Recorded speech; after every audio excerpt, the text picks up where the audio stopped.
Hello, my fellow schizotypals. You hear that noise? How y'all doing? And welcome back to highly affiliated content with Carlisle Fletcher. Today,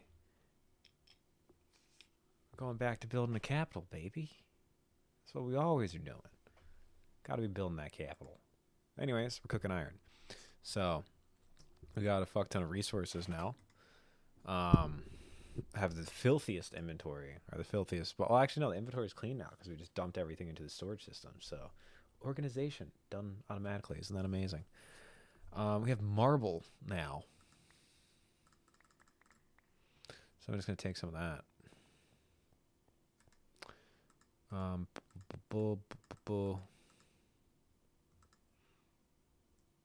Cool. What do I not need in my inventory? Oh, I don't need that. Cool. So I guess we're going to do a marble floor. Ah!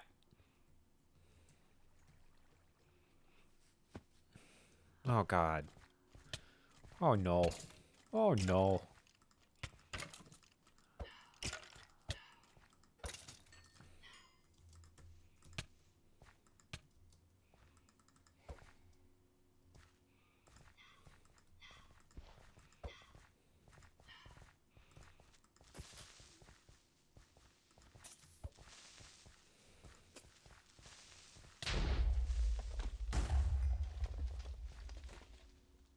Whoops. Ah. Got him. Got him. Cool. Let's get some music going. Let's get some music.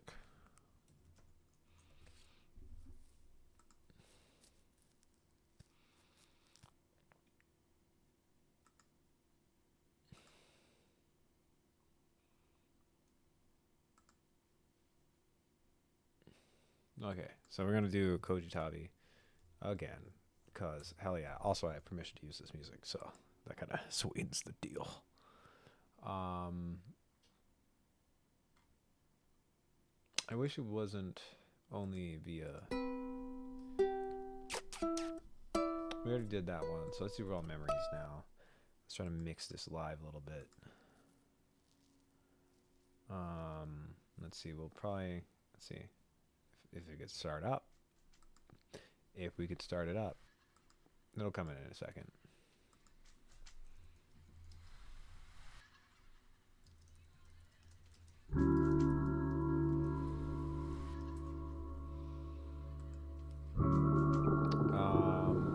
So that's about as loud as I am. So let's maybe turn that down a little bit more. Yeah, I think at that level probably be good. We're gonna call it there.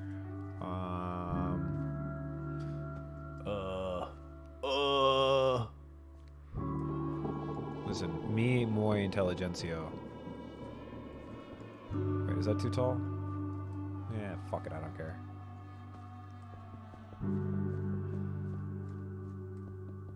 We're doing marble flooring because whoever lives here is bougie as hell. Alright, so we probably want to do spruce flooring on the second level. That's what I'm thinking. Because that sounds like that'd be fancy smanchy good.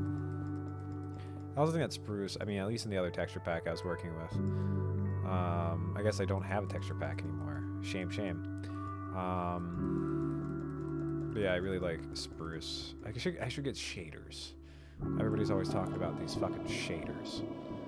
But then I'm just like over here in the Stone Age playing Minecraft raw.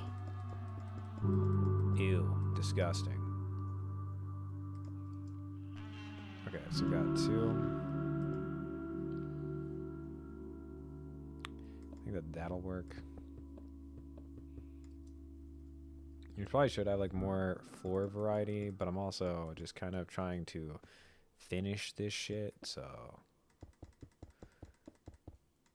Also, we need to have like a floor, so. That's generally the primary concern right now. Bing, bang, boom, if you know what I mean. Okay. So this goes there, so I'm pretty sure we're cutting that there. Oh, smooth moves.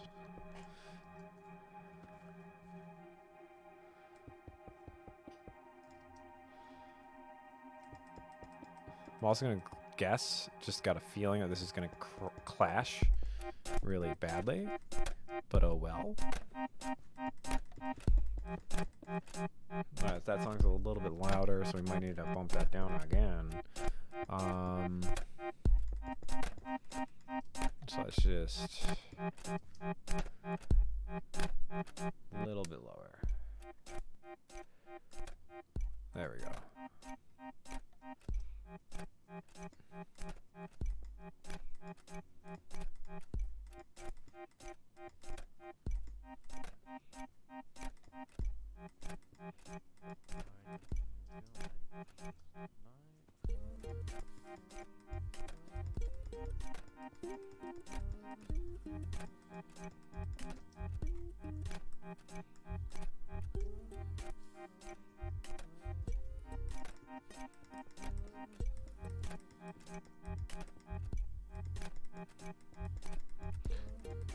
Building a massive floor is a huge chore. Oh no. Oh no. Fuck.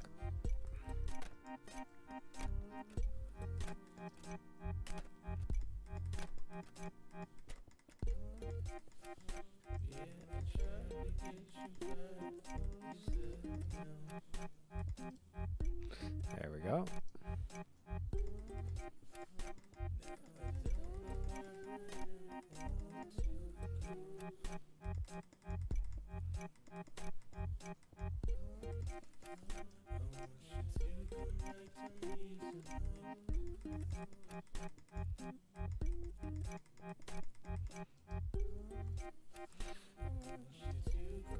Because now this is looking like some rich people apartments. Hell yeah. Hell yeah. It's fucking dark in here though. Oh wait, I can probably do some, probably play a little bit of basketball. Wait, I saw this look up Lant, because now we have the automatic storage system on the go. Okay, god damn it.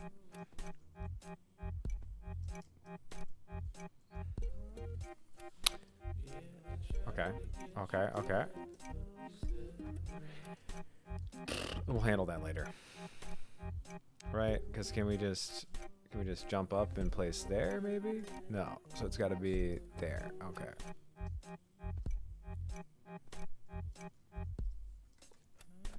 Oh. Well, I guess that would make more sense anyway, so.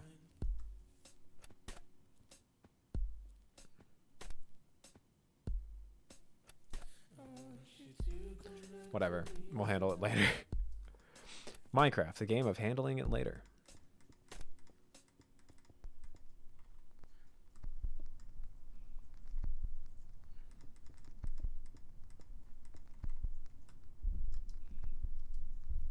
That sounds so, this song, I know it's not, but I'm just so, that was making me expect the Death Grips drop so much.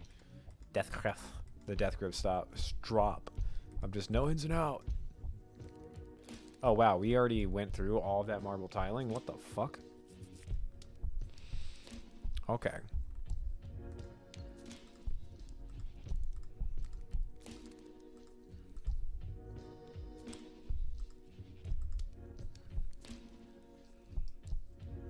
Nice.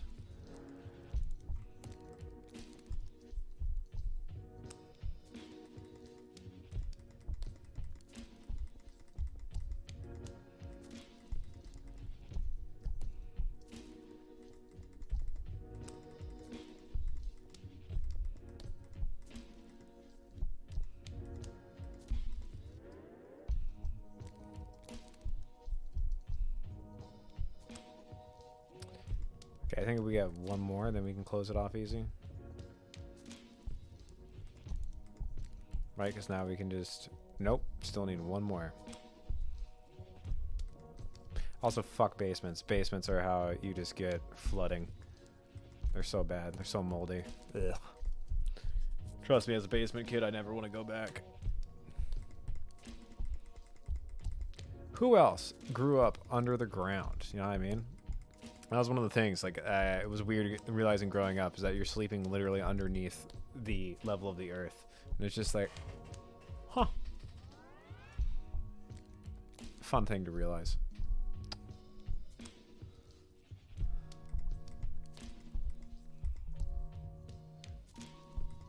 Ah. I do kind of miss it though. I feel like it is very grounding. Very good to just make you rest. Oh no. Oh no.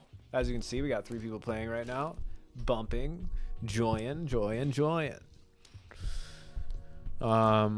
I need to patch that hole. Ah, boy.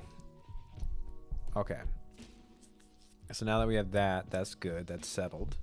We got 1 level of the floor figured out. So now we can just pop this shit away. I don't need that no more. Let's see. What do we want for stairs, steps? I feel like the fancy stone would make sense. Nice. You got revenge. On what? On leech. Nice. That's what we like to see. Okay. So how high is this? 1, 2, 3, 4, 5, 6. So we're gonna call it 5, right? That makes sense. That seems fair. 1, 2, 3, 4, 5. Yeah. So that's 5 over here. Then we'll also do 5 on this side. So that looks lined up to me. 1, 2, 3, 4, 5. Cool. And so do we have spruce left? Spruce. We could do with some more spruce. So let's get that. And we'll get bone.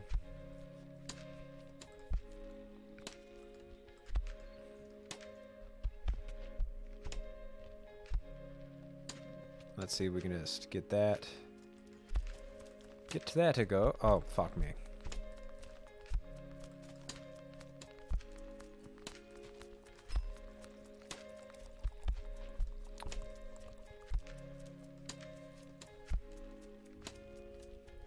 Oh, that bitch don't want to go there.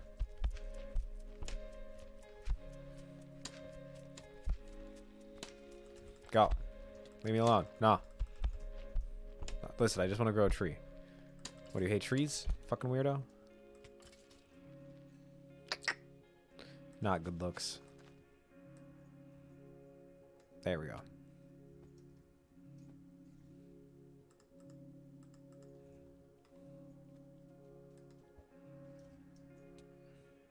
Cool.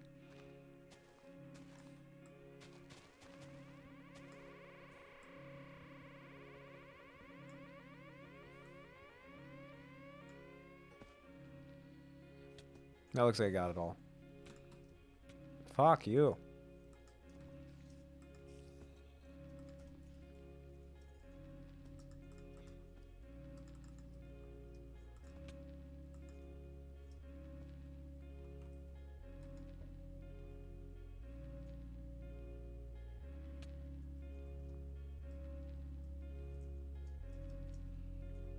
Okay. No, we got it all. Cool.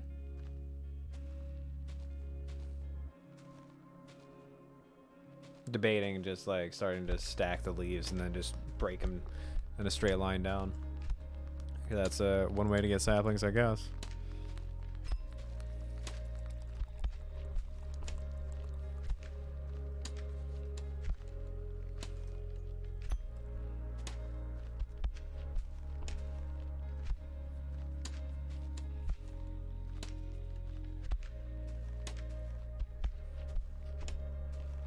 Yeah?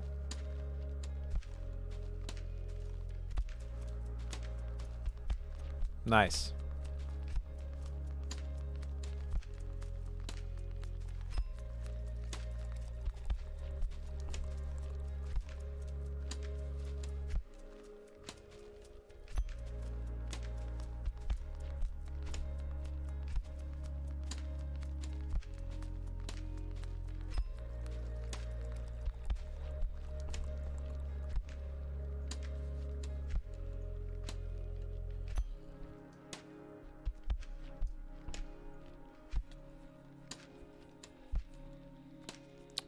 I'm relatively unsure whether or not Idaho is a real place.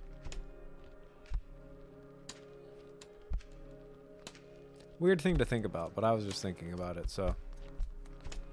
I don't know about Idaho.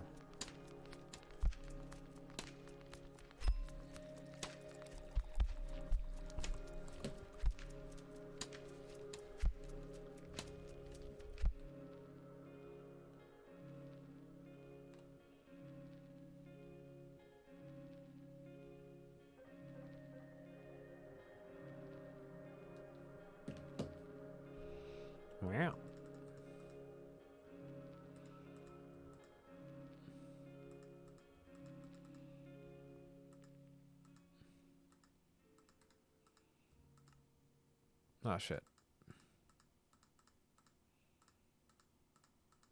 There we go.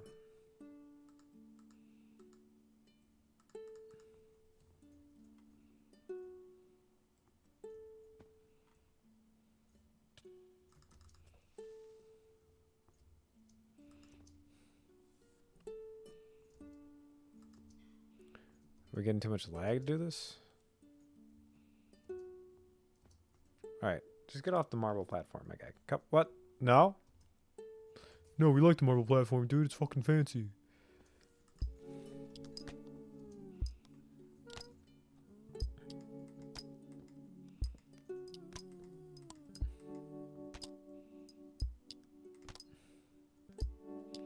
These not the same? No, these are the same. Shit, maybe we shouldn't do spruce planks then. Fuck. What other woods do we have? I wish we have more spruce, but do we have dark wood? Yeah. We should be using that. Cool. So I guess I'll just return all this shit. I don't even understand how I got so much shit clogging up my inventory. God. I don't care.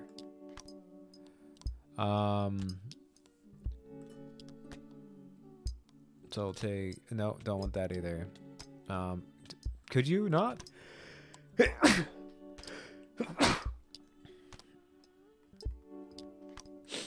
Don't worry, I share. Thank you. I appreciate it.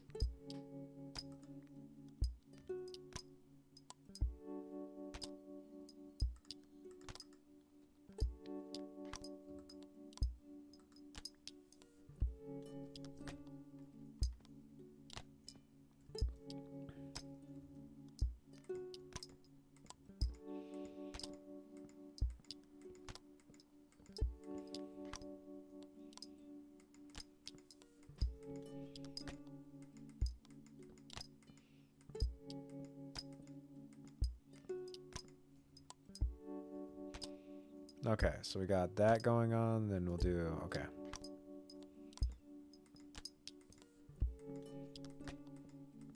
Fuck.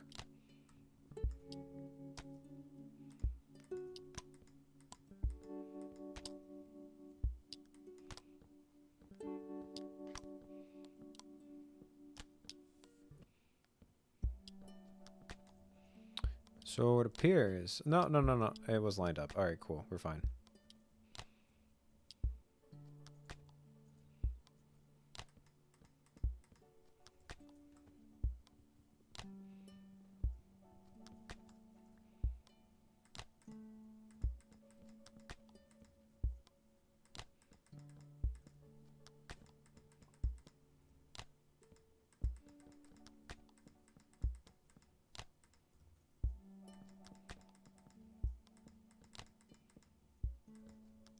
Oh. Ugh.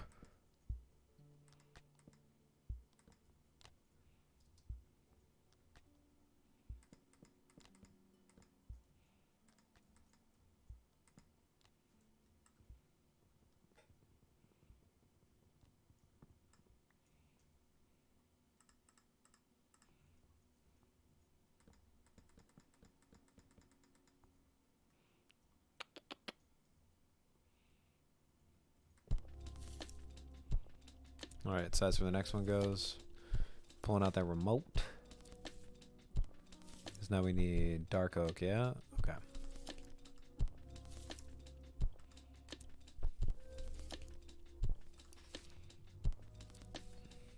And we have the sapling, so we're good.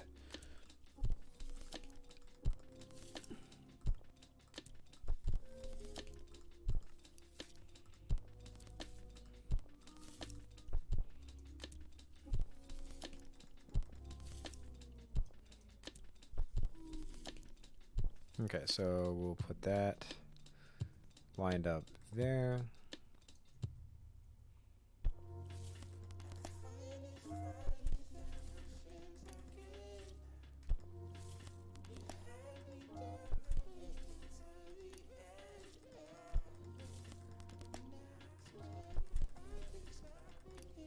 I feel like I am a printer.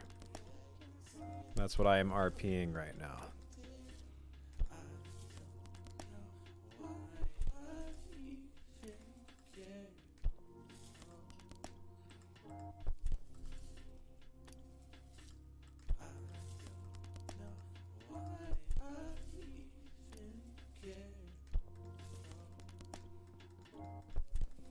Oh, God damn it.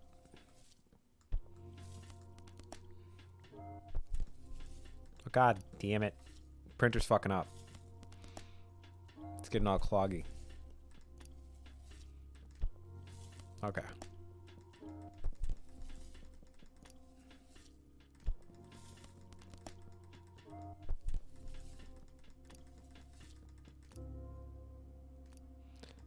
Well, I didn't want that to occur.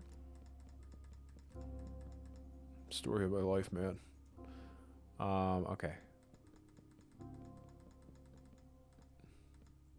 There we go. And it was, what was it? 1, 2, 3. So it's on the third of either side. 1, 2, 3.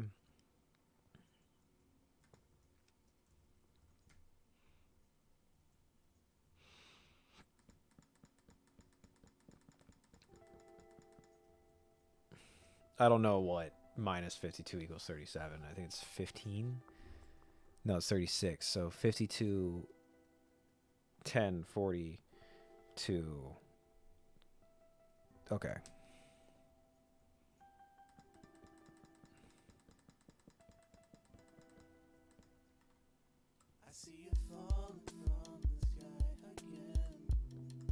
So that should put us at, cool. Which means there's not really a midpoint. Oh well.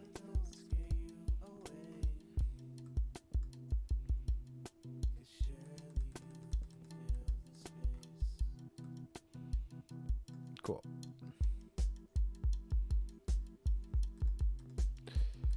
Almost enough, but not quite enough. What a fucking bummer. Oh no. Oh wait, we got it right there. Load it up. Cool. Awesome. So now we can just finish that off there and there. And we can, that looks like this will be lit up and less likely to spawn the monsters. So happy about that. That ain't looking bad. I don't think. I think that's looking a lot better. Cool. And now we can finally take out this extra bitch. And we can go over here and put in that stuff there. And it would be there. Cool. Those look so fucked up to me. It looks like they're not even, but I think they're even. I'm like pretty confident. Oh, so yes, I did just hit my teeth. Because me, I'm very smart. Okay, so I think we put in a divider like here. Let's see, because then we're, so 1, 2, 3, 1, 2. So we could do that as, okay. Well, I think that we're going to want spruce again. So now we're going to do spruce.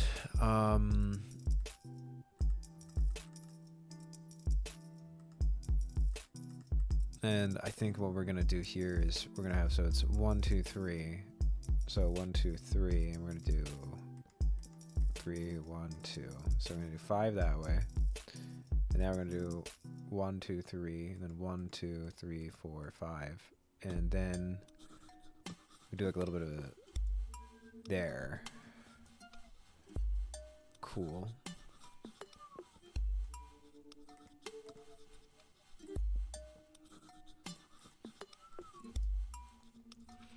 I think that this way, so it's like there are 2 different rooms.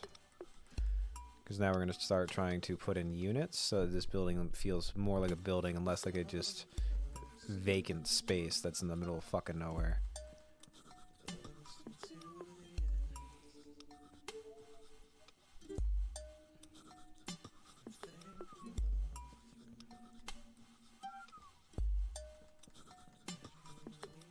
Cool, cool, cool. No, need that.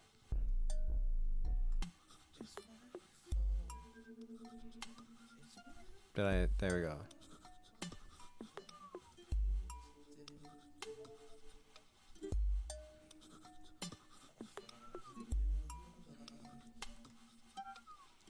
Let me just get all that. Okay. Now I'm liking the idea of that being like a loft. So if we can get... We're gonna want spruce. How do you do this again? I'm pretty sure that what you do is, so if we get sticks. So now we have the sticks, we can do... What is it again? It's like... That's gate. So I'm pretty sure it's that. No.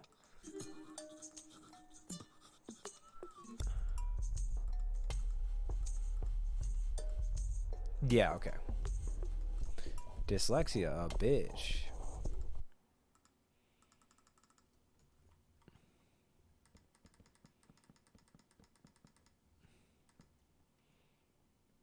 Cool. Now, how do we want to do this? I think that we just take a spruce and then plump that way. And then get ourselves a little bit of lighting on that. Then do the same thing for the other side.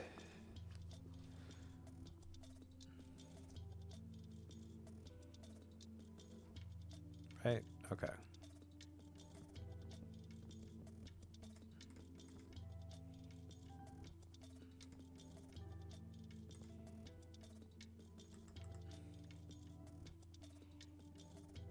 Okay.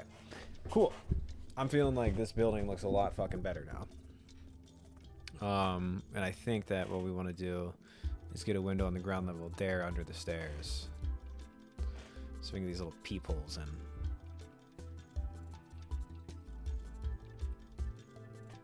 And then, yeah, I guess kind of the same ordeal down here for, because it's there, it's 1, 2, 3. And then here, 2, 3, 4, 5. Then on this side it would be 1, 2, 3. 1, 2, 3, 4, 5. Then we need to eat that fucking food. Always with the food in this game.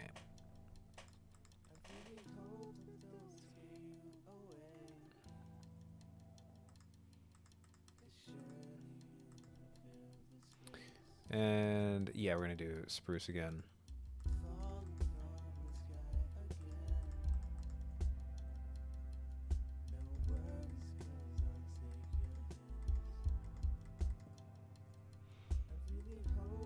I feel like it is cool to have like a little bit of space. Well, actually, no, we probably should do that because then we can argue that it's sound deafening or something.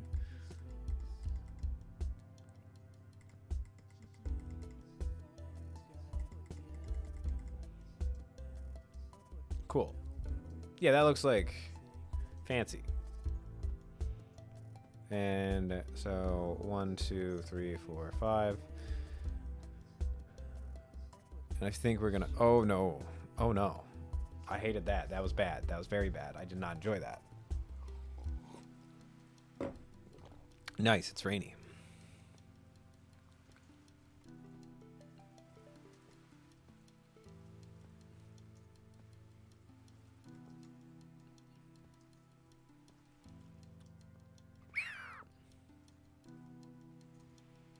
Oh boy. That's no good. So here we'd be, so it's 3 over from that. So we go here, 1, 2, 3. There we go.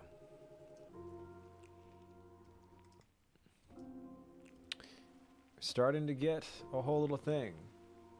For sure. So this is, oh, fuck. This is more Brady. So let me just get inside into the safety. There's literally a bullet passing by. These are remixes. So if you go to Raw Memories on Brady's Bandcamp, the first one, Scare You Away, that was one that was just playing. Now it's Friends again. Also, hi, Ann. Hi. How you doing?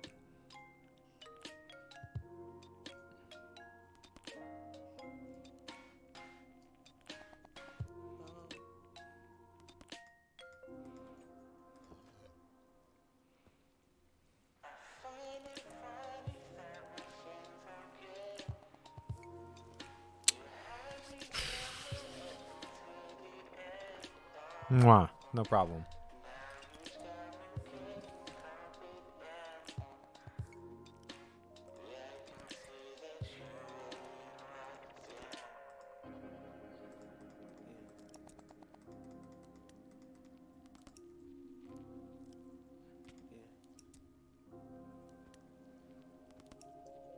Oh. Okay, so spruce doors maybe? I don't know. Yeah, probably because then that would match the walls, I guess.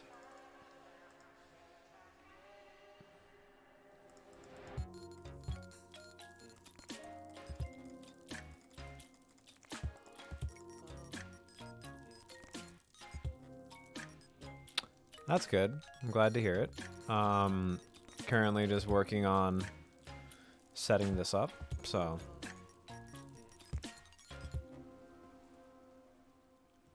Glad to hear that your penguin onesie was appreciated. That's very nice.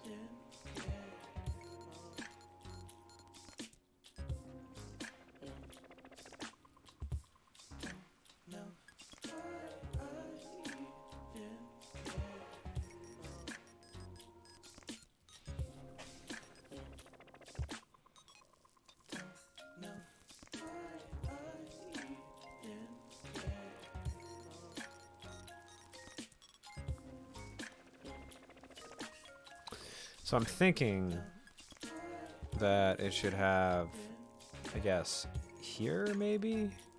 I guess there, yeah.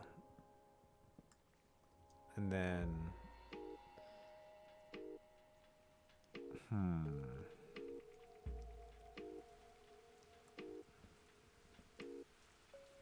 yeah, that works out okay.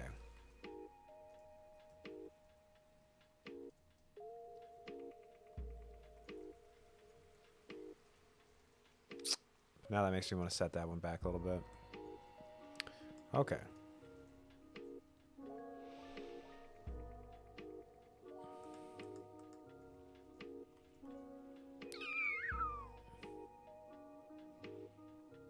Maybe more. Yeah, I do like having that. That's just the usual thing I put under doors. Habits are hard to break.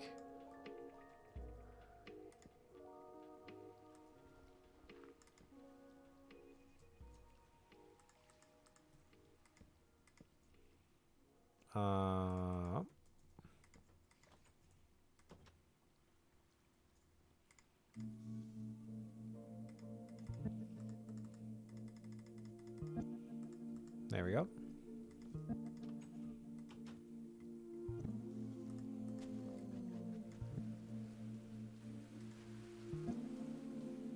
So that puts. So this is how wide? It's 1, 2, 3, 4, 5, 6, 7, 8. I did not count that right. So that's 4. 1, 2, 3, 4. So that's 8. So I guess, yeah, the middle would be there.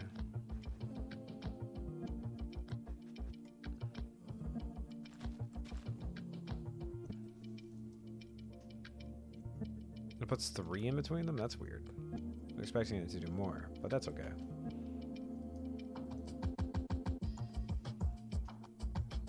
Huh. Oh, fuck. No, thank you. Don't know how to close that wall. Well, I guess now I can just put spruce in there. Because this is going to be a different level of roof anyway. Because, yeah, it goes... Well, it goes... Ah, fuck. Okay. Okay. I think we're going to just... So I have spruce... I don't think I have enough spruce, though. Do I? Spruce. Yeah, I have a few. Guy. Go.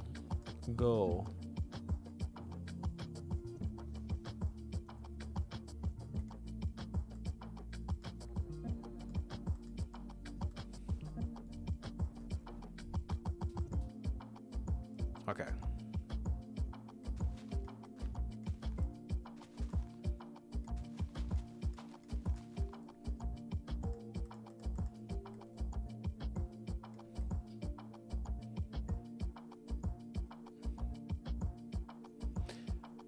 This is taking a lot. No. Okay.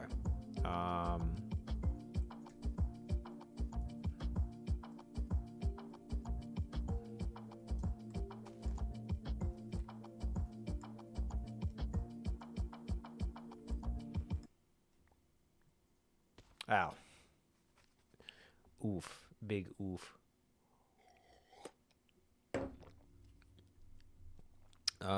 Cool.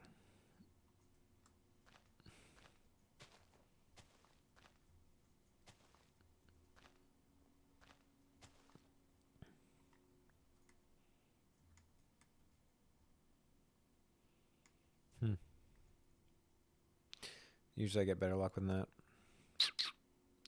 Oh no. And now we're going to switch albums because that was the end of Raw Memories. So let's go.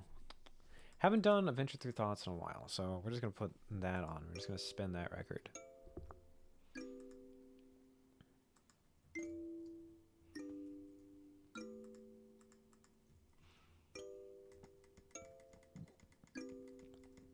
If I get DMCA'd, I will fucking flip a shit. I technically have the rights to all of this because it was signed to me.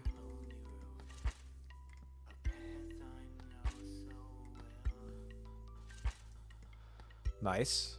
Got yourself a copper flanged mace. Why is that an achievement? Is that a reference I don't know?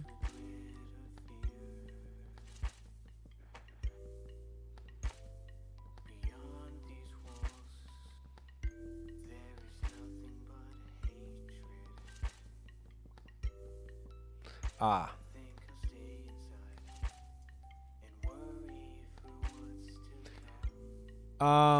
Well, no, it's that technically technically this music is all lean for sale, so I do have the distribution rights, or at least I did. So if I got DMCA'd, that would be incorrect because DMCA is if you don't have enough, or if you don't have permission. So I have the most permission to use this on stream. Amethyst. Oh, damn. Yeah, no. Yes. Good.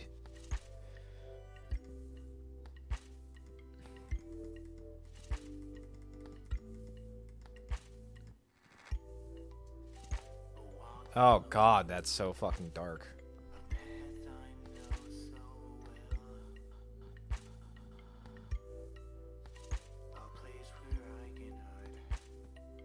So that was 4 back? Okay. Oh, Jesus. That looks not that bad, actually. I thought that was going to look like an abomination. I might use that more often now. Huh.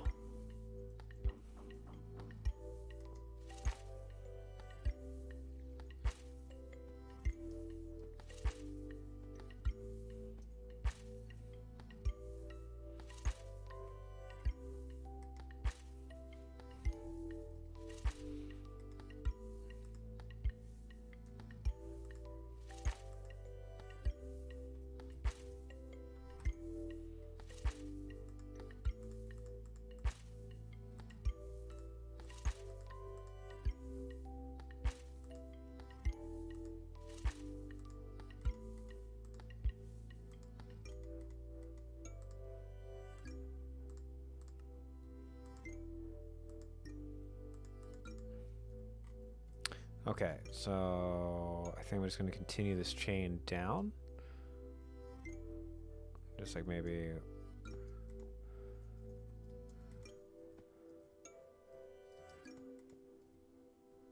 So 3 down.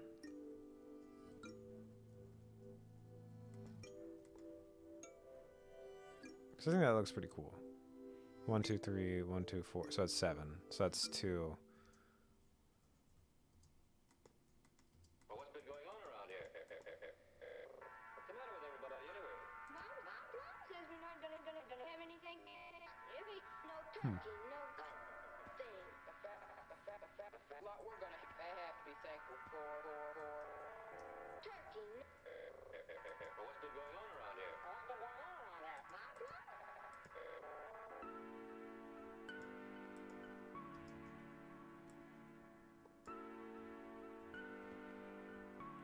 At this point, might as well just continue.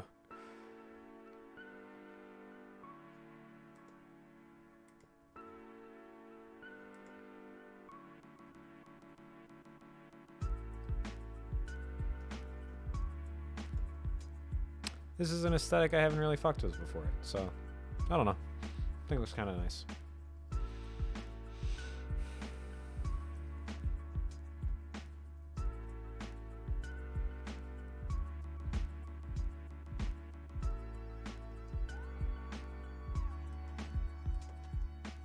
Oh, fuck off.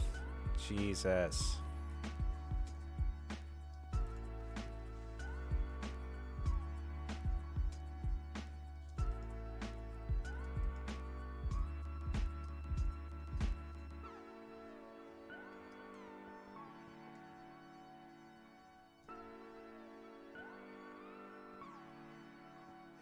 Probably should just be using chains instead of just using the lanterns to chain themselves, but for now it works. And it spreads light, so hell yeah.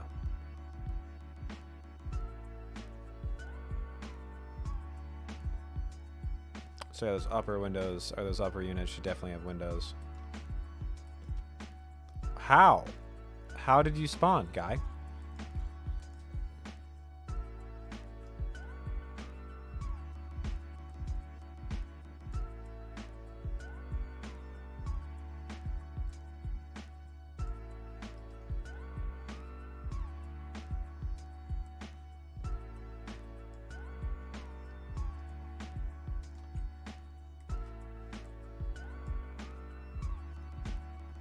Windows, windows, windows.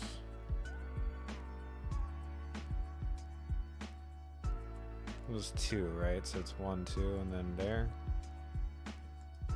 Yep.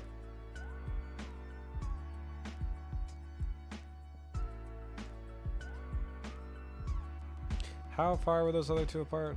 Gotta check that again. Nice, hell yeah.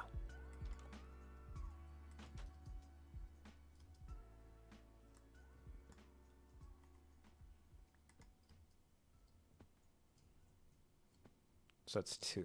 Okay.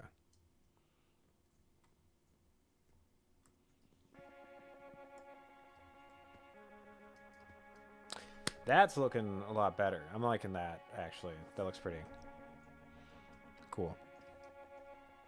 So we need to finish this room. I don't really know what to do with this room. Don't really know what to do with the fucking that either. Probably finish up this wall, because then that's going to be...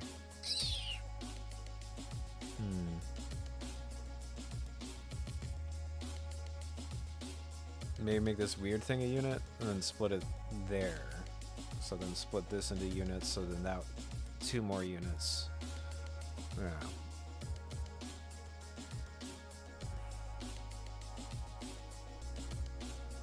There could just be storage on the sides or something.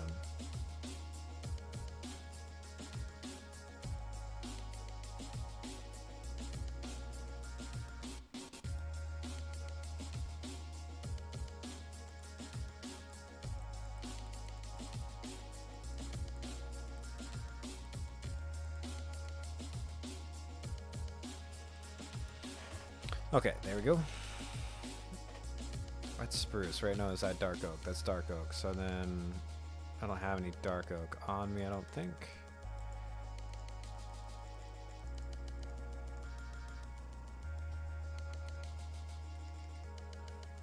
Cool, cool, cool.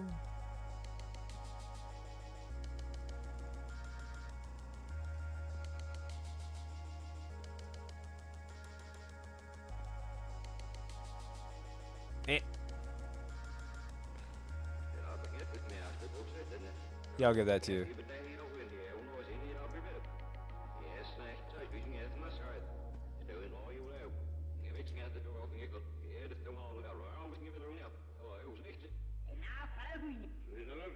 Bouncing around. Okay. There you go.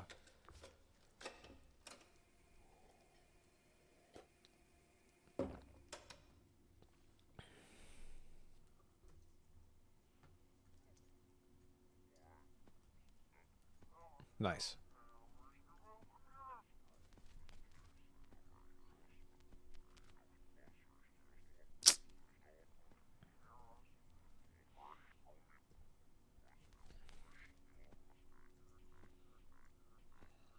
Okay.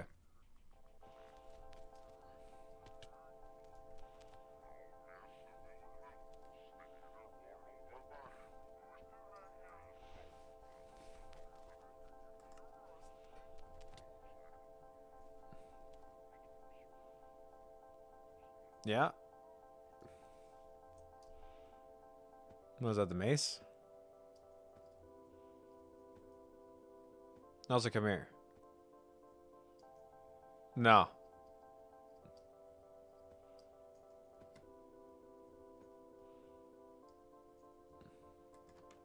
Building looks less ass now. Oh, there's still mob spawning, though. That's strange.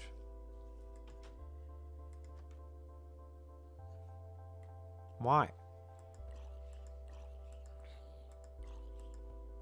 Kill him.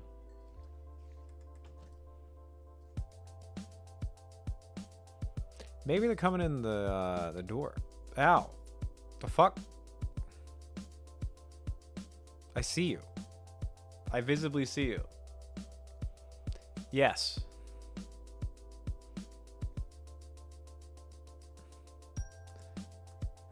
This is the new armor set for this mod pack. Looks very dragon. Plans aren't working out well right now.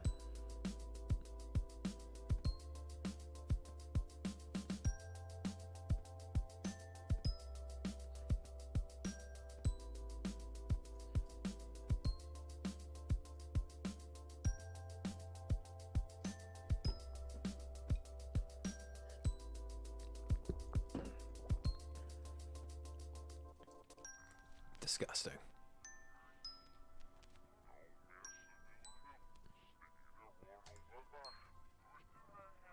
Ew.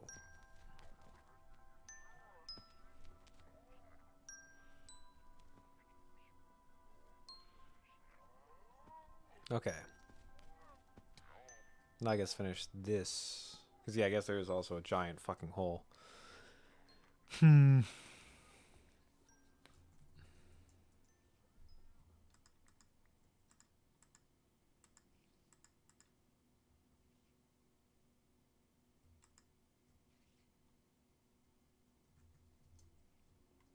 Alright, see ya.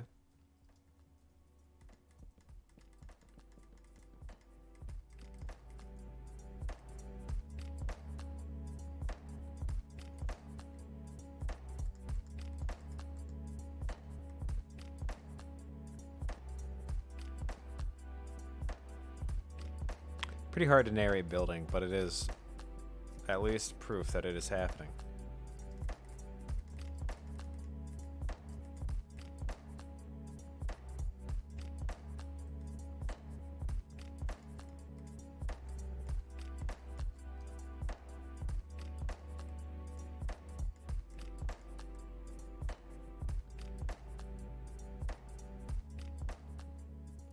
There we go.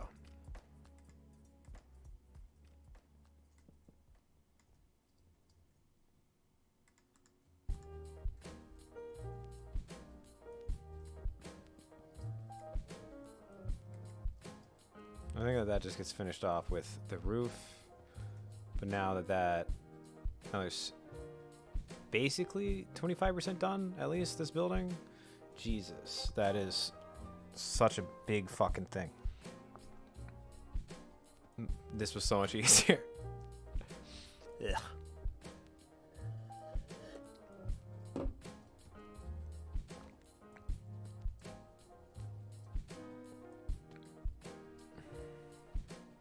This reminds me of that like Disney movie. I forget what it is, but it's like not Aristocats, but like maybe All Dogs Go to Heaven too.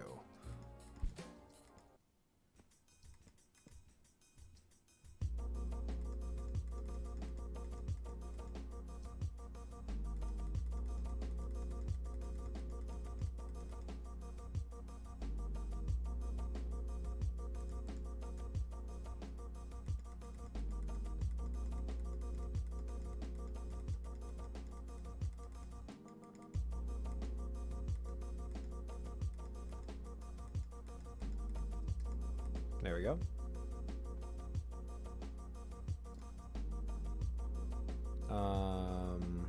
Still need to get the fucking spruce. More spruce. Yay, yay, yay. I love Minecraft for its high octane gameplay. Very spooky.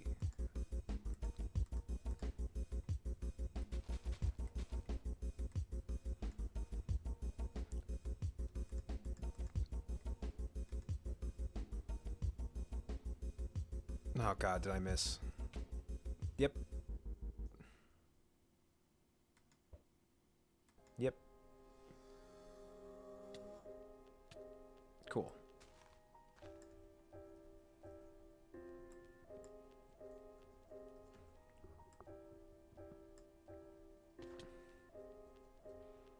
Oh yeah, I need to wait for this shit to break. Bummer. Arcan's come back for it, so that'll work.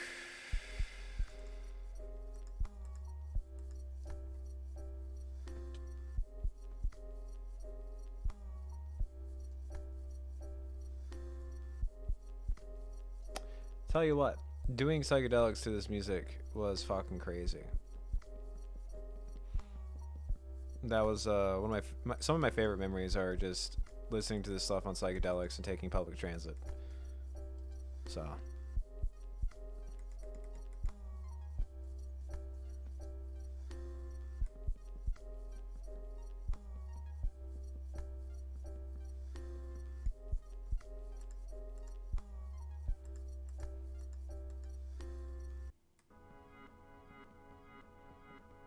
There's that one. That transition always hit me fucking heavy. I think the transition on Brady work, the transitions of Brady's work are really fucking good.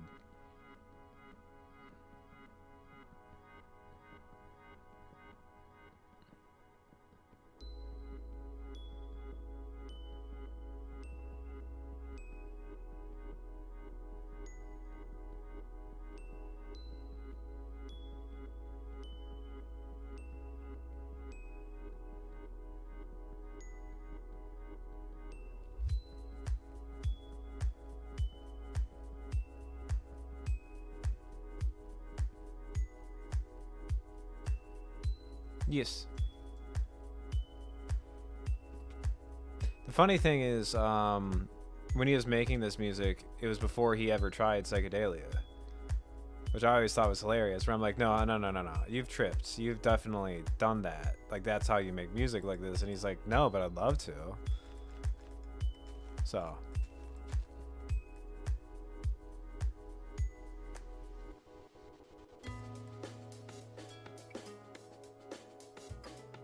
We use this spot too much, goddammit.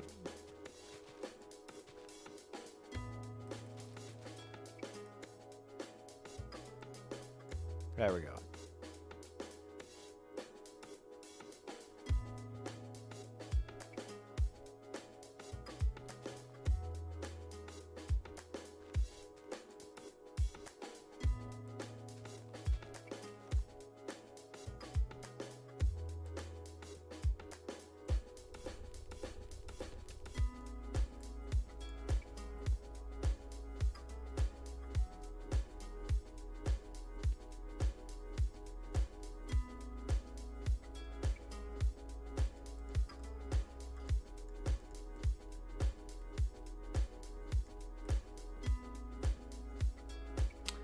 Yeah. That is one of the people we got from stream to join the server. Haven't seen him since. He's just having fun. So that is the first independent nation. This is the capital. So this is like kind of where you start in the game. I'm just trying to make a good welcome center basically.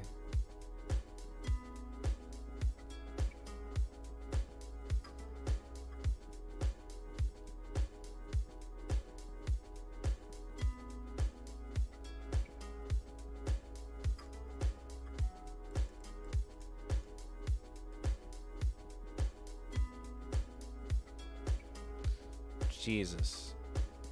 This game is very meticulous.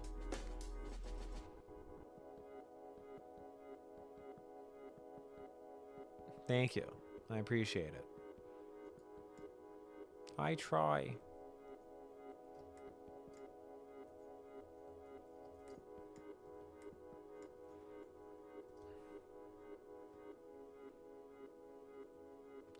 Oh. Well, that's much taller than this is. Which is a little awkward. I didn't know that. Oh, fuck.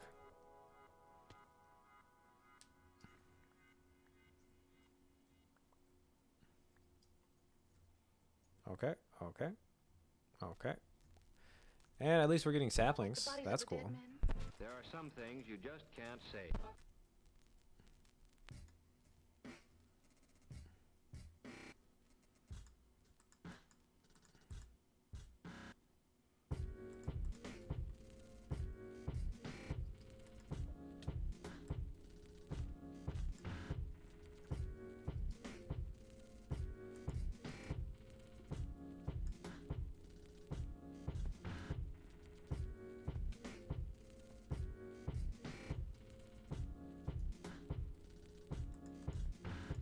Let me know if you want me to read, because I'm happy to read as well.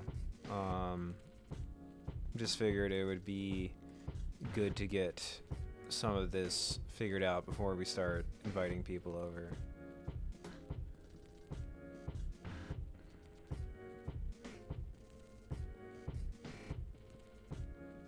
Because I'd be ready to transition into another section in like 2 minutes. Try to do like at least 2-hour streams, but happy to do several topics.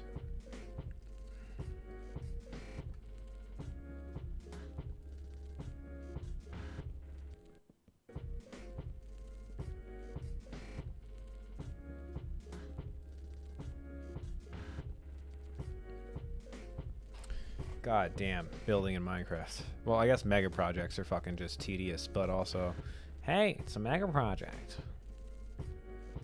Might have to drain that eventually. And just make it a micro building, like a tool shed or something. I guess we'll use this as the top, so yeah, it's fine.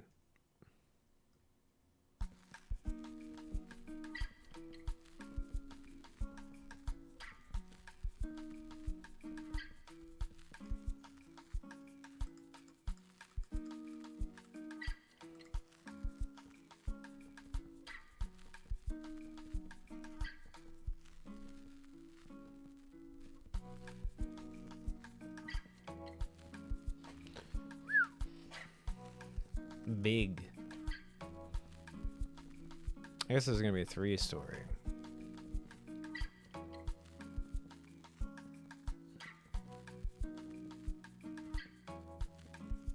I feel like next I want to start doing like those Polish style architecture where it's like, you know, those houses that are really close together, smooshed.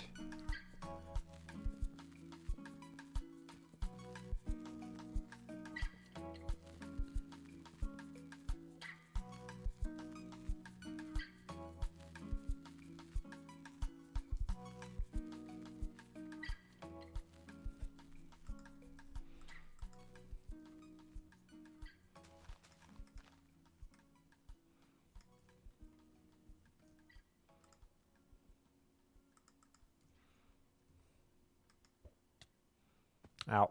Fuck. That fuck.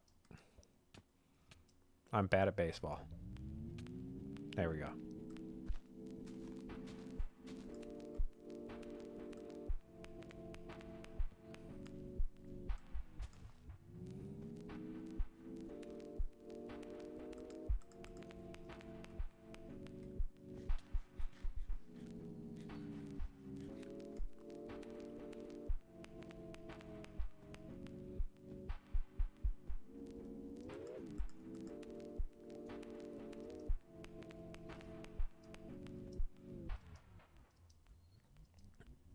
That does look like ridiculous, but I also kind of like the way it looks. I don't know.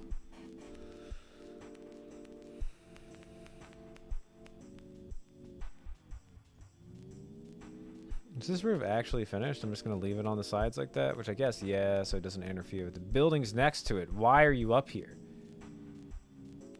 What is this for? No. Well, I guess he stays. I guess he's a feature of the rooftops. God damn.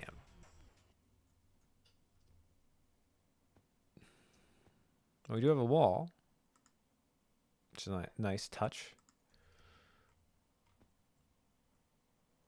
Ow.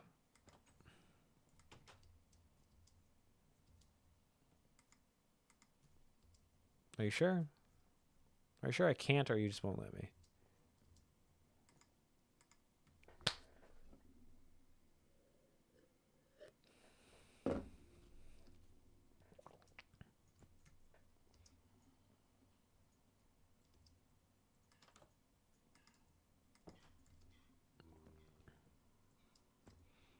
Okay, so we are now... We have like one Brady album left to do.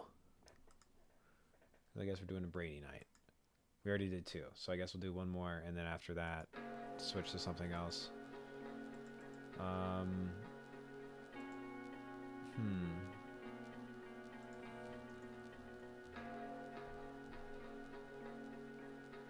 Actually, I mean... Oh, also, fucking Google just changed its dark background, which is really interesting. I didn't really expect them to do that. Cool, though. Cool to get a little update. Yeah, I think I could do a little bit... I think I could do a little bit of reading. That could be fun. We could like that. So... But I would have to probably pause the music to do so. So where's the prettiest view that we have right now? Well, actually, let's finish this pillar and vibe out to the music for a second, and then we'll get on that. I don't know what just happened there. What the fuck? Oh no, he drowned.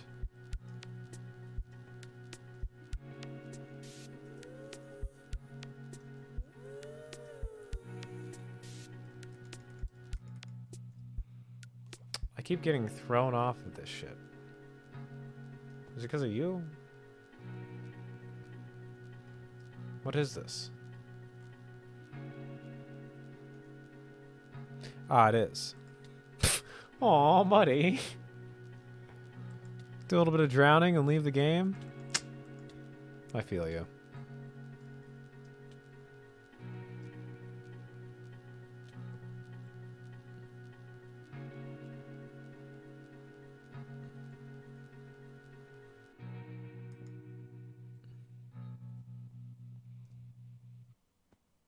God. It doesn't get any smaller.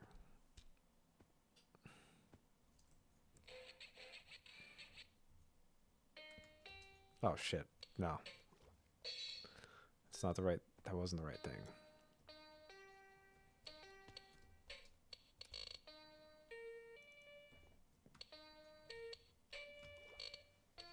I'm bad at Minecraft. That's what we learned today.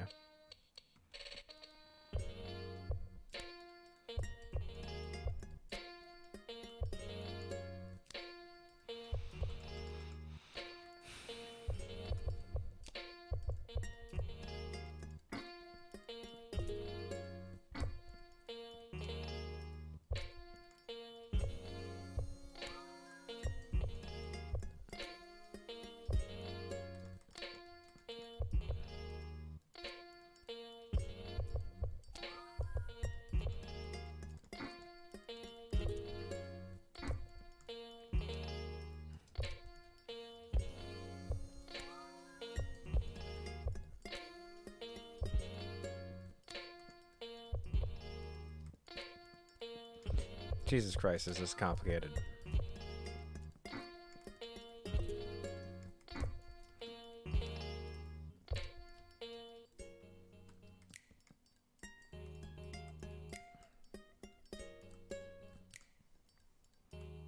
Okay, there we go.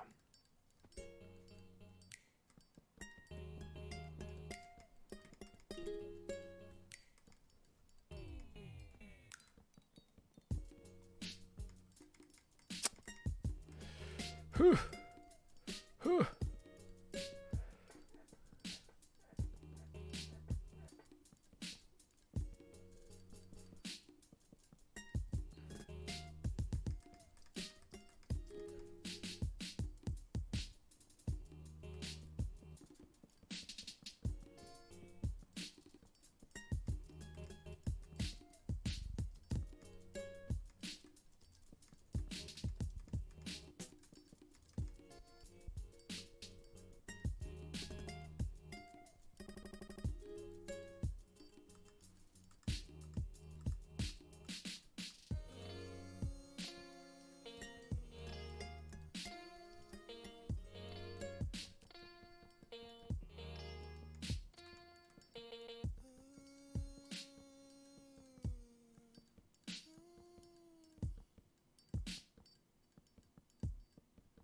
Okay. So we're almost done the bitch of it.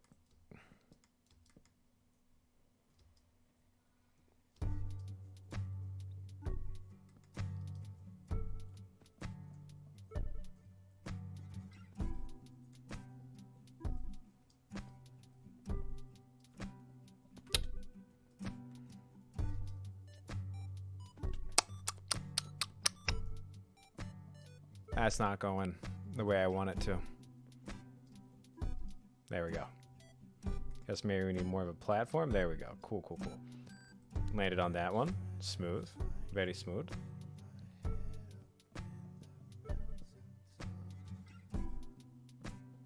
And we're connected. Cool. Yeah? Thank you.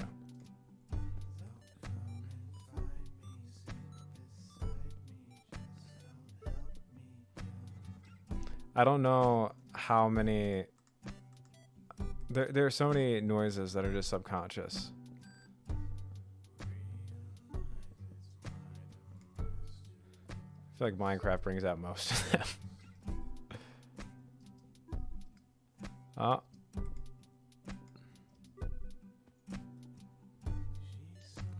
Out of wood again. Fuck. But big ass walls. So win some, lose some.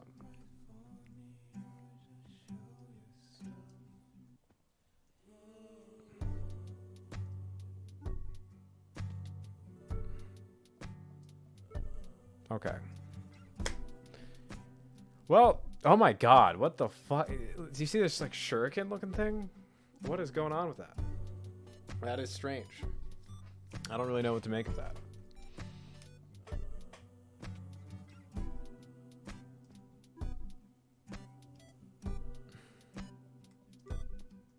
Okay, so now we just need the small walls on either side, which is, to be honest, a huge relief.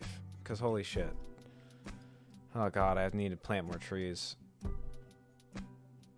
Ugh. Hassle. Alright, fuck it. I think the next thing I'm going to do is put a road here. And then have houses like out to this. And then have a road connecting there. Because then I can just make that the back wall of each house. And then just have townhouses between them. So, yeah. I think I could do that here, actually. So I'll do it on this side. Have a road going this way. And then townhouses all the way back. So they're like very long. I think. Or I could just have two sets down. We're thinking. We're having big thoughts here.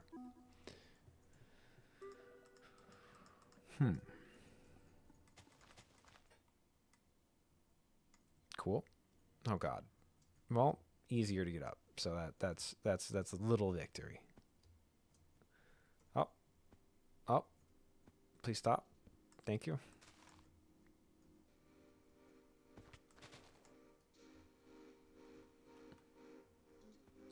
Love this song too. I can't say that when listening to this music because I love all of it. So I'm surprised. Like this feels like a fucking movie track to me. It's too nostalgic, but okay. So we need 2 over. Oh goddamn. So now we need 2 over, and then a 1, and then we need 1, then 1, 2, 3, 4, 5, and then a 1, 2, 3. Cool. That'll work. That'll work well.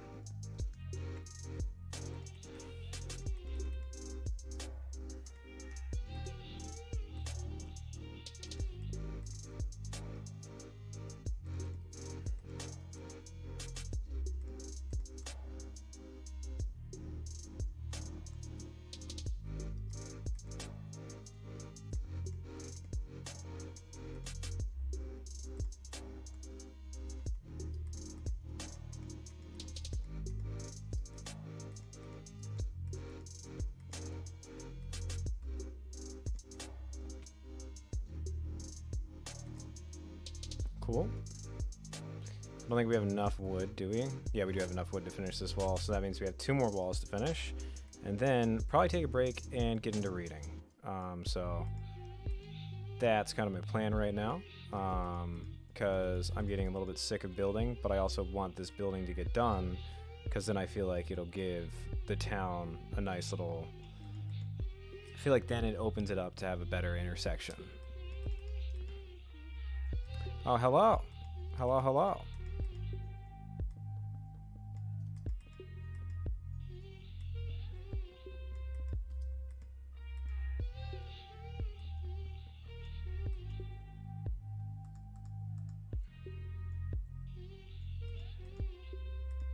There we go.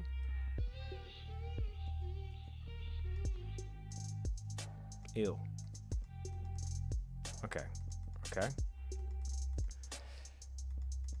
Finally. Finally. Finally, finally, finally. Okay. Okay. Nice. We're getting the beginning of a building. Okay. So, I think now we transition, take a break, because, yeah, I don't feel like farming more trees. Well, okay, pick up saplings so they don't despawn. Farm trees later.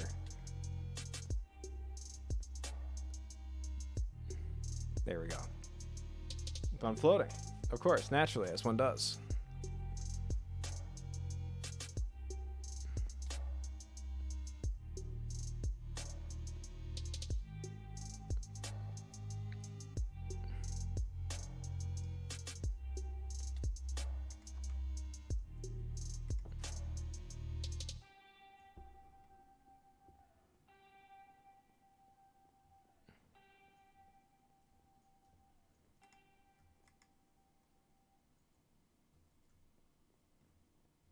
Maybe we go up.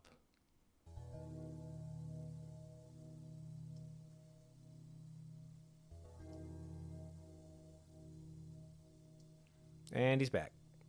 I guess we just had to be frustrated for a little bit. So I think that's the most aesthetic shot we got. Let's see. What can I do over here? What can I fuck with? I think we can go a little bit bigger. So there. Yeah, that looks fun. Looks fun, funky, fresh. So we're going to take a little bit of a break just to get into a short story. Cool. Let me just change around some of those settings. Yes, it is indeed story time.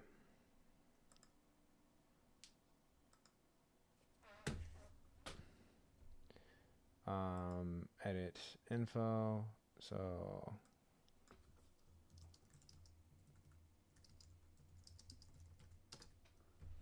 let's do... Oh, we're about to do the fucking dragons in the background? Hell yeah.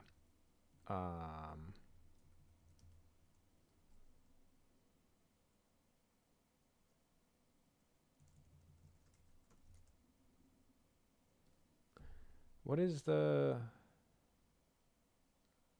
I forget what the category it's supposed to be, but it's like book.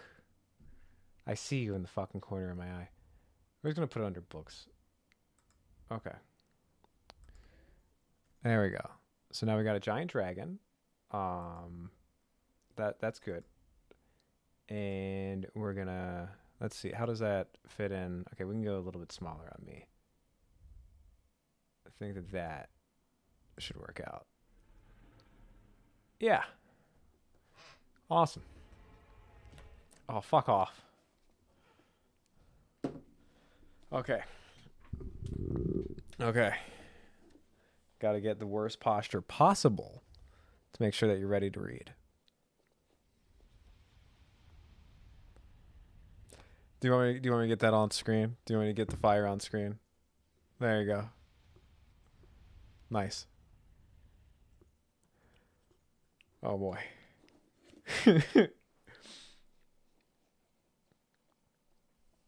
Okay. So we're doing the overcoat. Fun story. Fun story. We're just gonna get into it. So, in the department of, but it would be better not to say in which department. There's nothing more irascible than all these departments, regiments, offices. In short, all this officialdom. Nowadays, every private individual considers the whole of society insulted in his person. They say a petition came quite recently from some police chief. I don't remember of what town, in which he states that the government's decrees are perishing, and his own sacred name is decidedly being taken in vain.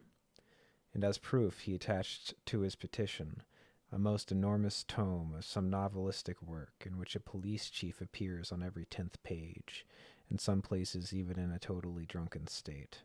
And so, to avoid any unpleasantness, it would be better to call the department in question a certain department. And so, in a certain department, there served a certain clerk, a not very remarkable clerk, one might say, short, somewhat pockmarked, somewhat red-haired, even with a somewhat nearsighted look, slightly bald in front, with wrinkles on both cheeks, and a complexion that is known as hemorrhoidal. No help for it. The Petersburg climate is to blame. As for his rank, for with us rank must be announced first of all, he is known as an eternal titular conciliar, at whom, as it is known, all sorts of writers have abundantly sneered and jeered, having the praiseworthy custom of exerting themselves against those who can't bite. The clerk's last name was Bashmakin. From the name itself, one can already see that once that it comes from Bashmak, or shoe. But when, at what time, and in what way it came from Bashmak, none of that is known. His father, his grandfather, even his brother-in-law, and absolutely all the Bashmakins went around in boots, merely having them resoled 3 times a year. His name was Arkady Akevich. The reader will perhaps find it somewhat strange and far-fetched, but he can be assured that it was not fetched at all, but that such circumstance occurred of themselves as made it quite impossible to give him any other name. And here is precisely how it came about. Akaki Akeyevich was born, if memory serves me, during the night of the 23rd of March. His late mother, a clerk's widow and very good woman, decided, as was fitting, to have the baby baptized.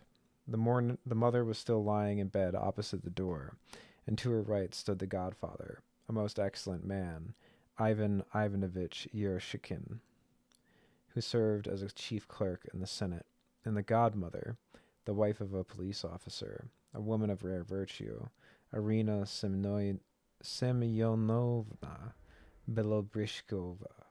The new mother was offered a choice of any of these 3 names, whichever she wished to choose, Maki, Saucy, or to name the baby after the martyr Kozdazat. No, thought the late woman, what sort of names are these? To please her, they opened the calendar to another place, and again 3 names came out: Trifili, Dula, and Varahasi. What a punishment, the old woman said. Such names, really. I've never heard the like. If only it were Veradad or Veruk, not Trifili and Varahasky. They turned the other page. Out came Pavsikaki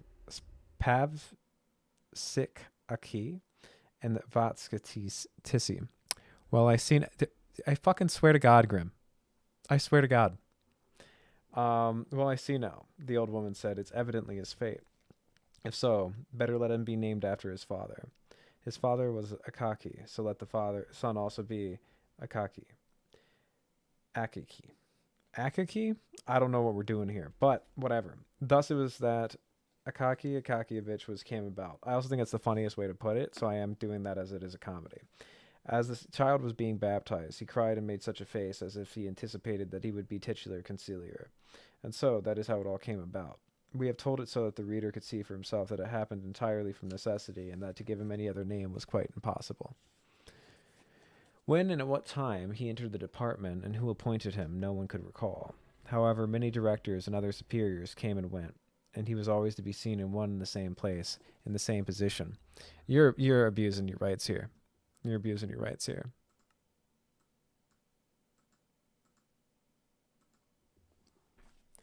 When and at what time he entered the department, and who appointed him, no one could recall. However many directors and other superiors came and went, he was always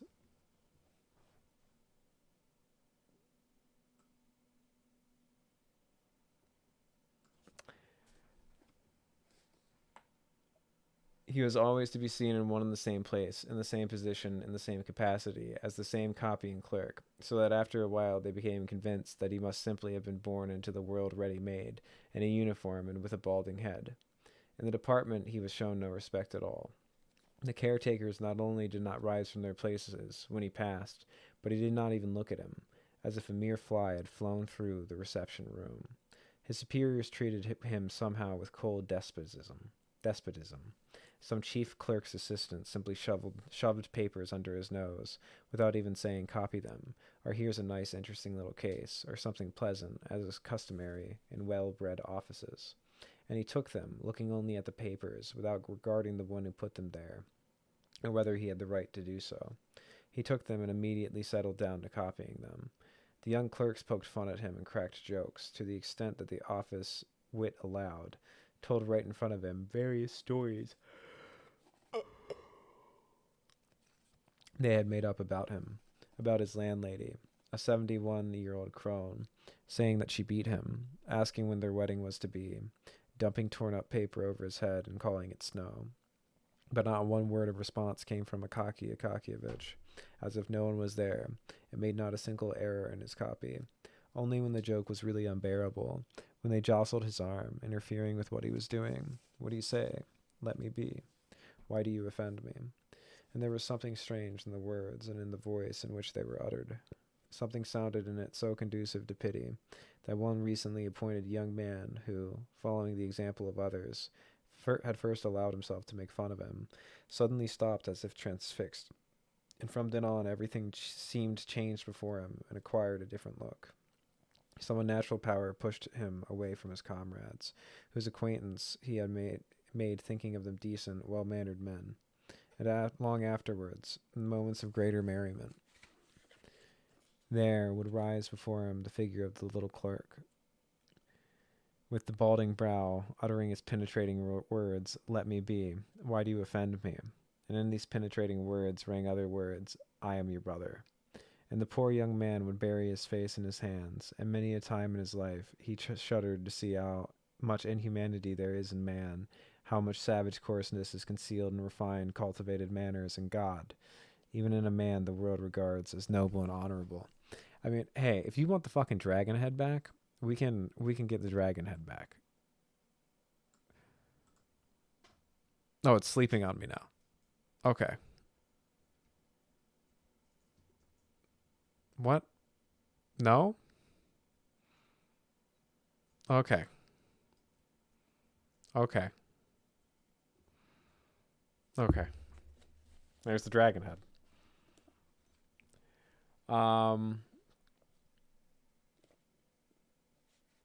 It would hardly be possible to find a man who lived so much in his work.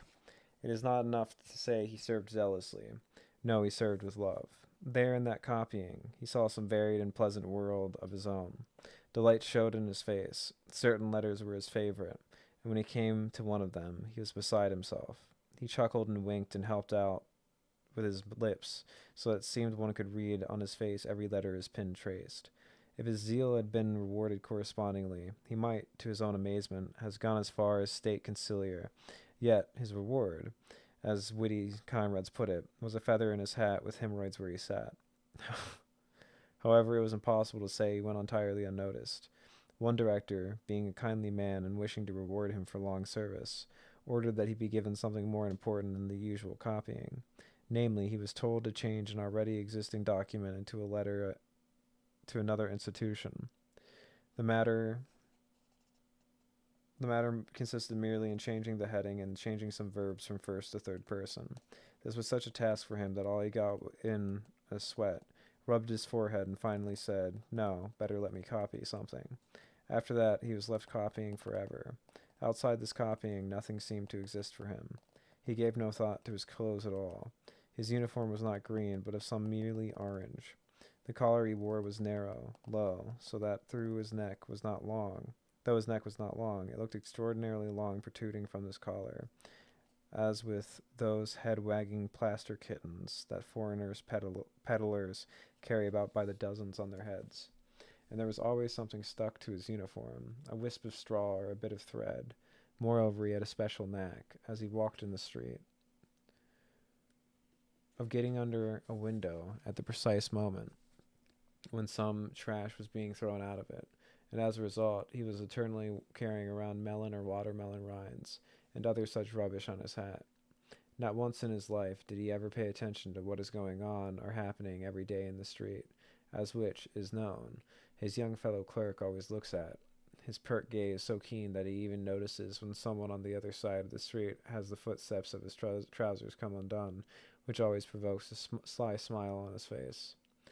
But Aki Akakievich,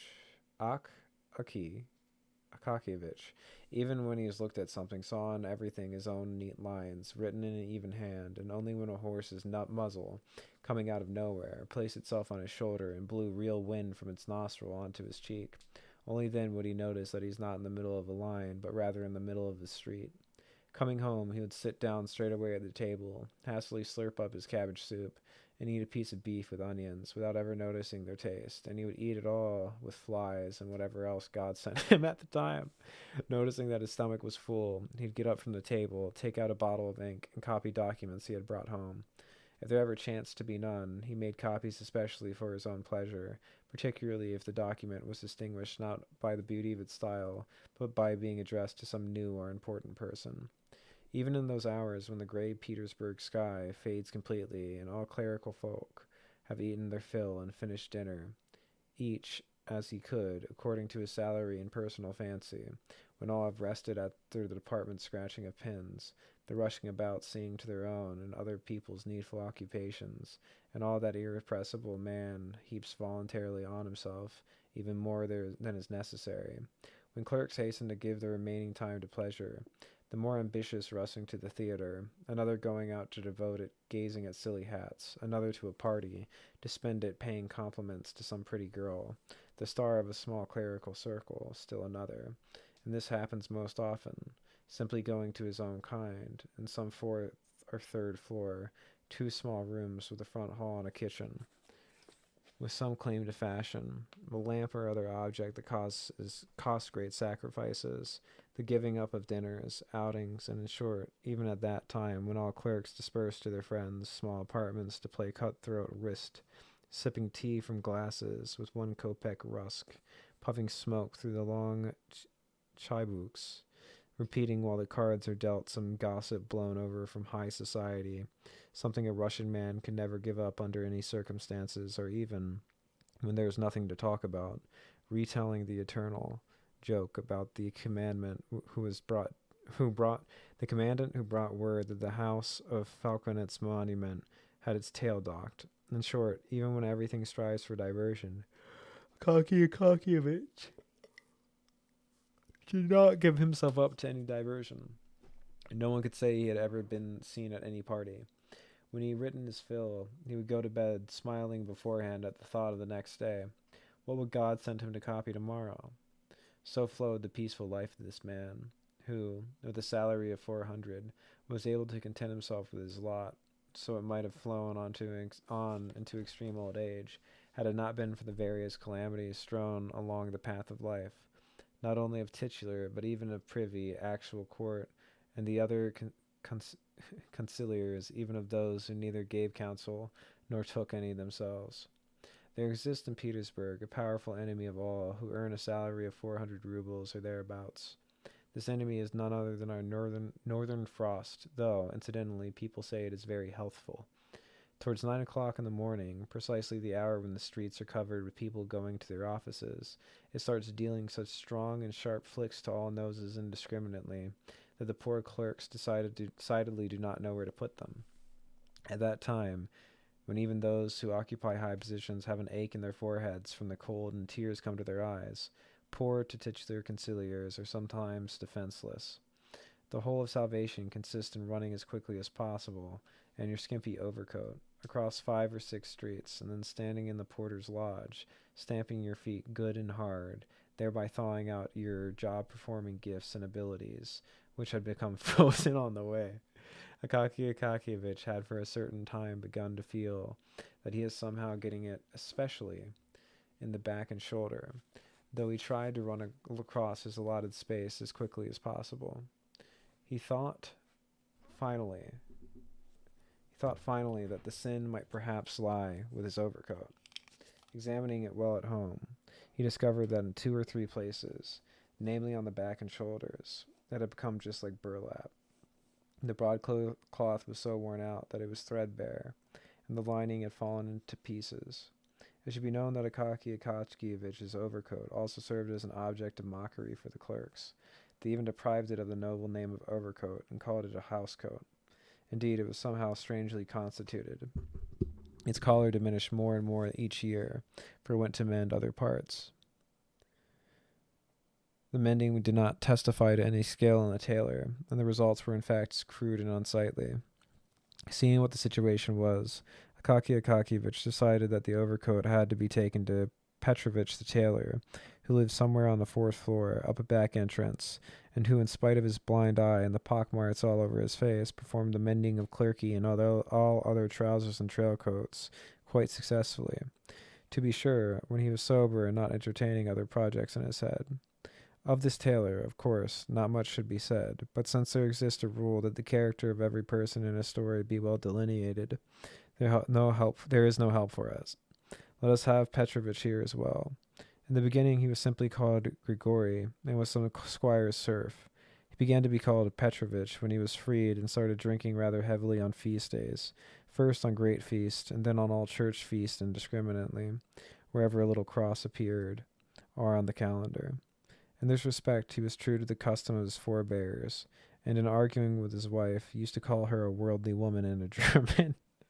Now that we mention the wife, we ought to say a couple of words about her as well, but unfortunately not much is known about her, except that Petrovich had a wife, and that he even wore a bonnet. She even wore a bonnet, not a kerchief. But it seems that she could not boast of her beauty. At least when meeting her, only guardsmen looked under her bonnet, winking their mustaches and emitting some special noise. Climbing the stairway leading to Petrovich, which, to do it justice, was dressed with water and swill, and redolent throughout of that spirituous smell that makes eyes smart and is inevitably present in all back stairways of Petersburg's houses. Climbing the stairway, Akaki Akakiyevich was thinking about how much Petrovich would ask, and mentally decided not to pay more than 2 rubles. The door was open, because the mistress of the house, while cooking fish, had filled the kitchen with so much smoke that even the cockroaches themselves could no longer be seen. Akaki Akakiyevich passed through the kitchen, unnoticed even by the mistress herself, and finally went into the room, where he saw Petrovich smiling on a wide, unpainted wooden table, his legs tucked under him like a Turkish pasha's. His feet, after the custom of tailors sitting over the work, were bare. The eyes were struck, first off, by his big toe, very familiar to Akaki Akakiyevich, with a somehow disfigured nail, thick and strong as a tortoise shell. Ew.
From Petrovich's neck hung a skein of silk and thread, and on his knees lay some rag. He had already spent 3 minutes trying to put a thread through the eye of a needle and missing, and therefore he was very angry with the darkness, and even with the thread itself, grumbling under his breath, "Won't go through, the barbarian. Get the better of me, you rascal." Akaki Akakiyevich was upset that he had come precisely at a moment when Petrovich was angry. He liked dealing with Petrovich when the latter was already a bit under the influence, or as his wife used to put it, got himself tight on Rograt, the one-eyed devil. In that condition, Petrovich usually gave in and agreed very willingly, even bowed and thanked him for each time, Later, it's true, his wife would come, lamenting that her husband had been drunk and had too little, but a 10 kopeek piece would be added, and the deal was in the hat. Now, however, Petrovich seemed to be in a sober state, and therefore tough, intractable, and liable to demand devil knows what price. Akaky Akakiyevich grasped that fact, and was, as they say, about to backtrack, but the thing was already under way. Petrovich squinted at him very intently with his one eye, and Akaky Akakiyevich involuntarily said, "Good day, Petrovich." "Good day to you, sir," said Petrovich, and cocked his eye at Akaky Akakiyevich's hands, trying to see what sort of booty he was bringing.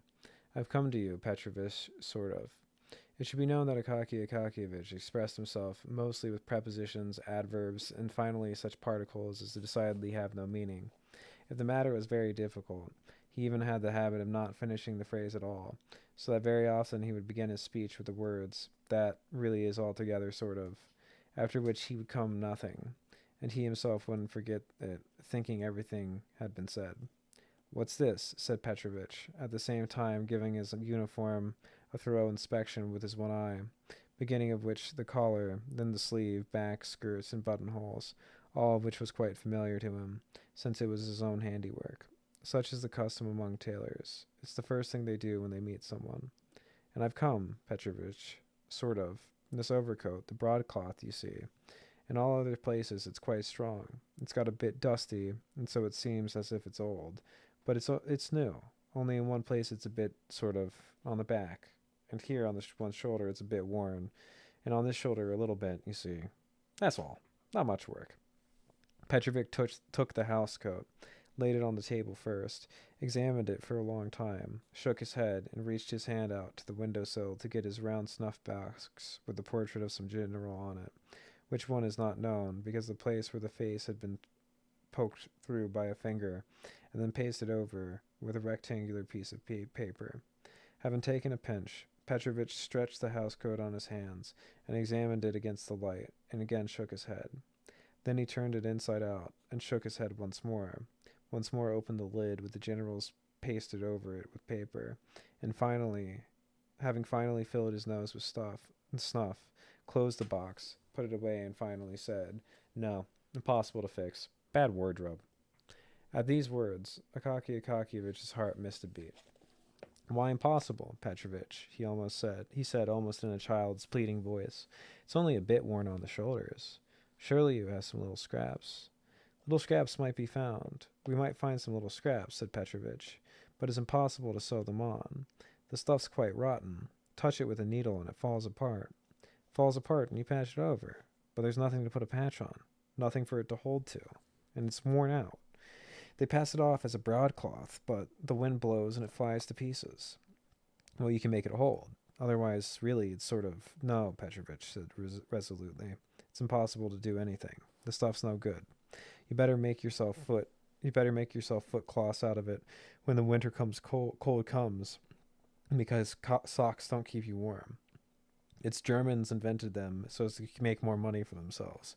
Petrovich liked needling the Germans on occasion, and it appears you have to have a new overcoat made.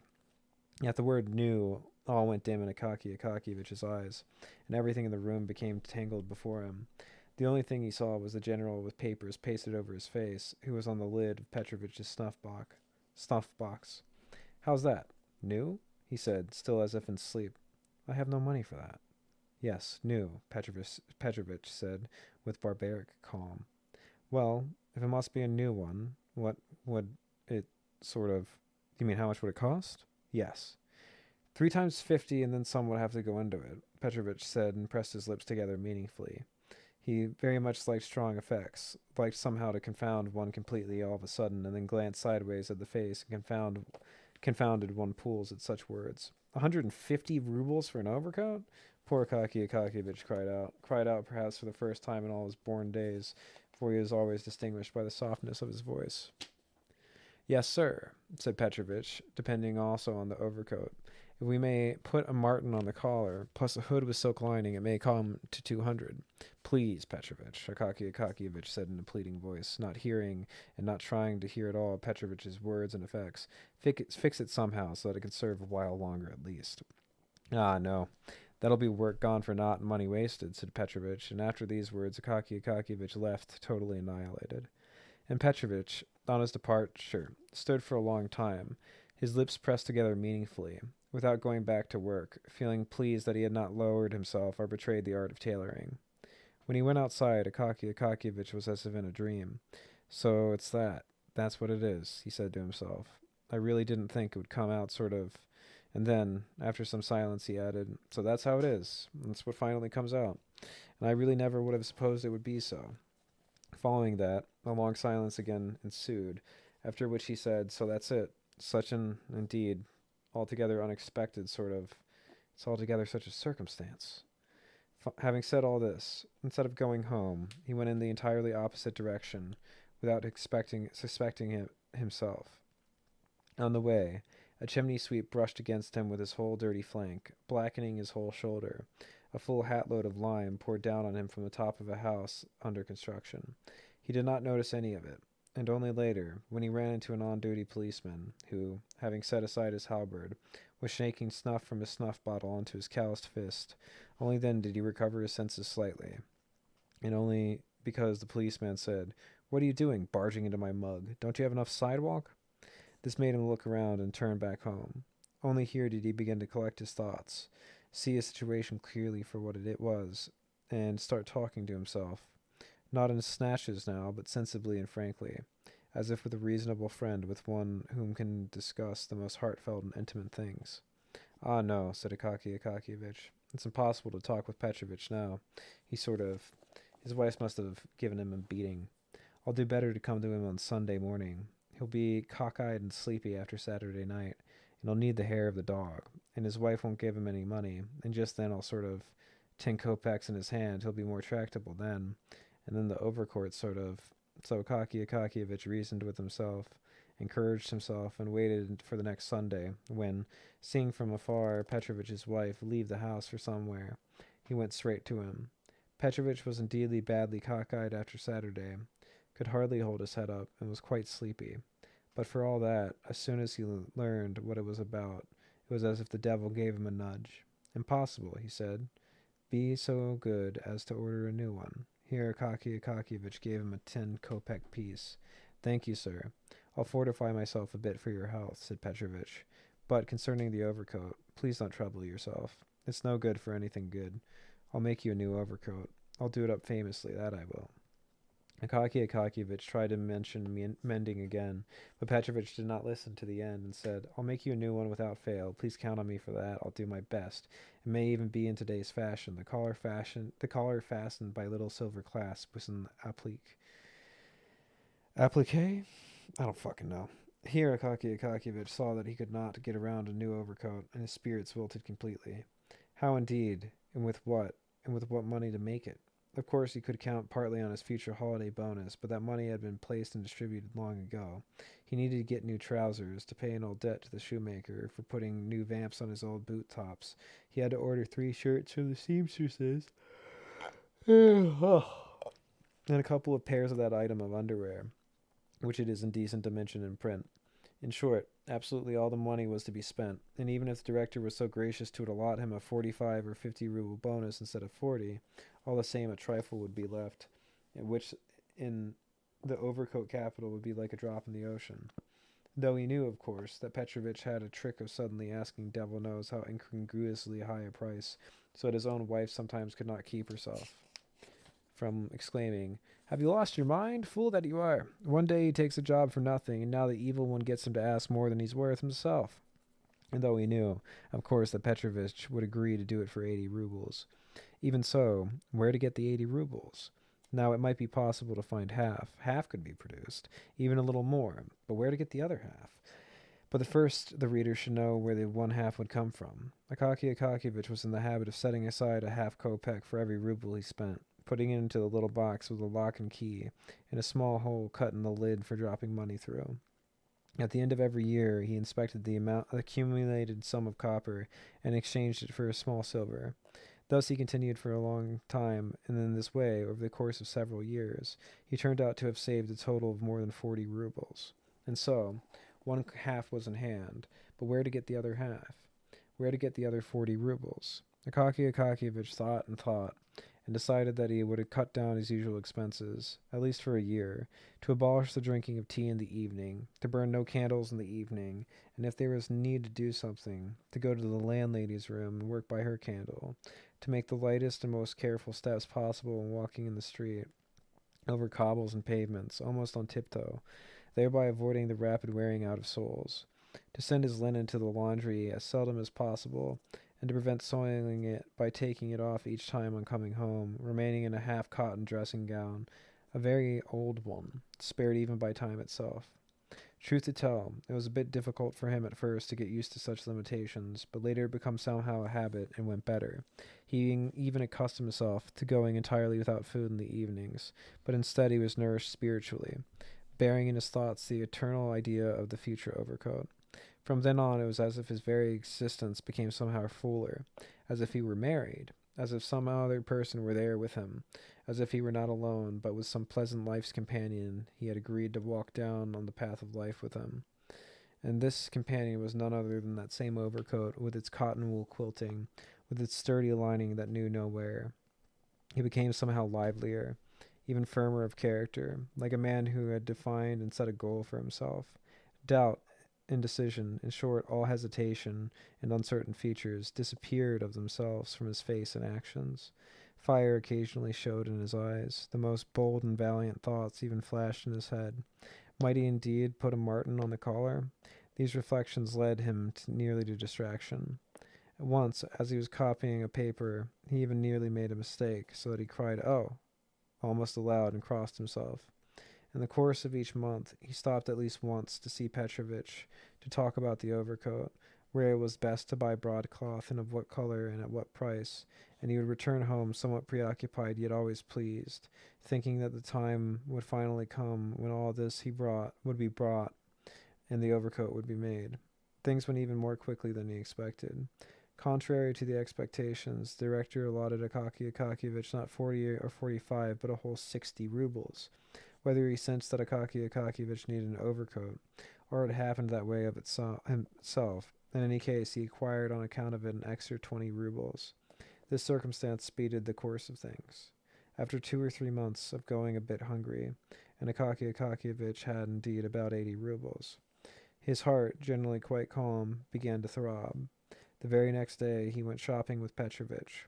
They bought very good broadcloth, and no wonder, because they had begun thinking about it 6 months before, and had hardly ever let a month go by without stopping at a shop inquiring about prices. And Petrovich himself said that the better broadcloth did not exist. For the lining they chose chintz, but of such good quality, sturdy quality, that according to Petrovich it was even better than silk, and looked more attractive and glossy. They did not buy a marten, because it was indeed expensive, but instead they chose a cat, the best of which they could find in the shop, a cat from which a far could be taken for a marten. Petrovich fussed with the overcoat for a whole 2 weeks, because there was a lot of quilting to do. Otherwise, it would have been ready sooner. For his work, Petrovich took 12 rubles. It simply couldn't have been less. Decidedly, everything was soon with silk, in small double seams, and afterwards Petrovich went along each seam with his own teeth, imprinting with it various designs. It's hard to say precisely which day, but it was probably the most festive day in Akaky Akakiyevich's life, when Petrovich finally brought the overcoat. He brought it into the morning, just before it was time to go to the office. At no other time could the overcoat have come so appropriately, because very bitter frosts were already setting in, and it seemed were threatening to get still worse. Petrovich came with the overcoat as befits a good tailor. His face acquired more important expression than Akaky Akakiyevich had ever seen before. It seemed he felt, in full measure, that he had done no such small thing, and suddenly revealed in himself the abyss that separates tailors who only put in linings and do repairs from those who sew new things. He took the overcoat out of the handkerchief in which he had brought it in. The handkerchief was fresh from the laundry, and he proceeded to fold it and put it in his pocket for further use. Having taken out the overcoat, he looked very proud, and holding it in both hands, threw it deftly around Akaky Akakiyevich's shoulders. Then he pulled it down and straightened the back with his hands. Then he draped it over Akaky Akakiyevich unbuttoned. Akaky Akakiyevich, being a man of certain age, wanted to try the sleeves. Shit, I've done that my whole life. Petrovich helped him on with the sleeves. It turned out that with the sleeves it was also good. In short, it appeared that the overcoat was just right and fitted perfectly. Petrovich did not miss the chance of saying that it was only because he lived without a shingle on a small street, and besides had known Akakievich for a long time, that he was asking so little, that on Nevsky Prospect he would pay 75 rubles for the work alone. Akaky Akakievich did not want to discuss it with Petrovich, and besides was very afraid of all those mighty sums with which Petrovich liked to blow smoke. He paid him, thanked him, and left the office at once in the new overcoat. Petrovich followed him out, and standing on the street, went on for a long time looking at the overcoat in the distance, then went purposely to the side so as to make a detour down a crooked lane, run back out on the street ahead of him, and thus look at his overcoat from the other direction, that is, straight in the face. Meanwhile, Akaky Akakievich... That's funny. Meanwhile, Akaky Akakievich walked on in the most festive disposition of all his feelings. At each entrance of every minute, he felt that there was a new overcoat on his shoulders, and several times he even smiled from inner satisfaction. In fact, there were two profits: one, that it was warm; the other, that it was good. He did not notice the road at all, and suddenly found himself at the office, in the porter's lodge. He took the overcoat off, looked it all over, and entrusted it to the porter's special care. In some unknown way, everyone in the department suddenly learned that Akaky Akakievich had a new overcoat, and that the house coat no longer existed. Everyone immediately ran out to the porter's lounge to look at Akaky Akakievich's new overcoat. They began to congratulate him, to cheer him, so that at first he only smiled, but then even became embarrassed. And when everyone accosted him and began saying that they should drink to the new overcoat, and that they should at least throw a party for them all, Akaky Akakievich was at a completely at a loss, did not know what to do, how to reply, or even to excuse himself for it. After several minutes, blushing all over, he began assuring them quite simple-heartedly that it was not a new overcoat at all, that it was just so, that it was an old overcoat. Finally, one of the clerks, even short of assistant to the chief clerk, probably in an attempt to show that he was by no means a proud man, and even kept company with subordinates, said, So be it. I'll throw a party instead of Akaky Akakievich and invite everyone tonight for tea. Today also happens to be my name day. Naturally, the clerk straightway congratulated the chief clerk's assistant and willingly accepted the invitation. Akaky Akakievich tried to begin excusing himself, but everyone started to say that it was impolite, that it was simply a shame and a disgrace, and that it was quite impossible for him not to accept. Afterwards, however, he was pleased when he remembered that he would thus have the occasion to take a stroll that evening and in his new overcoat. For Akaky Akakievich, the whole of that day was the greatest festive holiday. He came in home the happiest state of mind, took off his overcoat, and hung it carefully on the wall, having once more admired the broadcloth and the lining. And then he purposely took out for comparison his former housecoat, completely fallen to pieces. He looked at it and even laughed at himself, so far was the distance. For a long time afterwards, over dinner, he kept smiling whenever he happened to think of the condition of his housecoat. He dined cheerfully and wrote nothing about after dinner, no documents, just played with a bit of the sybarite in his bed until it turned dark. Then, without tarrying, he got dressed, put on his overcoat, and left. Precisely where the clerk who had invited him lived, we unfortunately cannot say. Our memory is beginning to fail us badly, and whatever there is in Petersburg, all those houses and streets had so mixed and merged together in our head that it is very hard to get anything out of it in a decent fashion. Be that as it may, it is at least very certain that the clerk lived in a better part of town, meaning not very near Akaky Akakievich. Akaky Akakievich had to first pass through some deserted, sparsely lit streets, but as he approached the clerk's home, the streets became livelier, more populous, and better lit. Pedestrians flashed by more frequently. Ladies began to appear, beautifully dressed. Some of the men wore beaver collars. There were fewer cabbies with their wooden grill sleds, saddled under with gilded nails. On the contrary, Coachmen kept passing in raspberry-colored velvet hats. With lacquered sleds and bearskin rugs, our carriages with decorated boxes flew down the streets, their wheels shrieking over the snow. Akaky Akakievich looked at it all as if it was something new. It was several years since he had gone out in the evening. He stopped curiously before a lighted shop window to look at a picture that portrayed some beautiful woman taking off her shoe, and thus baring her whole leg, not a bad leg at all. And behind her, her back, from another room, some man stuck his head out, with side whiskers and a handsome imperial under his lap. Akaky Akakievich shook his head and chuckled, then went on his own way. Why did he chuckle? Was it because he had encountered something totally unfamiliar, of which everyone still nonetheless preserves some sort of intuition? Or had he thought, like many other clerks, as follows: well, these Frenchmen, what can you say? It's as if they want it's really sort of, but maybe he didn't even think all that. It's really impossible to get inside a man's soul and learn all he thinks. At last he reached the house where the chief's clerk assistant lived. The chief clerk's assistant lived in a grand style. The stairway was lighted. The apartment was on the second floor. Entering the front hall, Akaky Akakievich saw whole rows of galoshes on the floor. Among them, in the middle of the road, a samovar stood hissing and letting out clouds of steam. On the walls hung overcoats and cloaks, some of them even with beaver collars or velvet lapels. Behind the walls, noise and talk could be heard, which suddenly became clear and loud as the door opened and a lackey came out with a tray laden with empty glasses, a pitcher of cream, and a basket of rusk. It was evident that the clerks had gathered long ago and had already finished their first glass of tea. Akaky Akakievich, having hung up his overcoat himself, went into the room, and before him simultaneously flashed candles, clerks, pipes, and card tables, while his hearing was struck vaguely by a rush of conversation arising on all sides, and the noise of chairs being moved. He stopped quite awkwardly in the middle of the room, looking about and trying to think what to do. But he was already noticed, greeting with cries, and everyone went at once to the front hall, and again examined his overcoat. Akaky Akakievich was somewhat embarrassed, yet being a pure-hearted man, he could not help rejoicing to see how everyone praised his overcoat.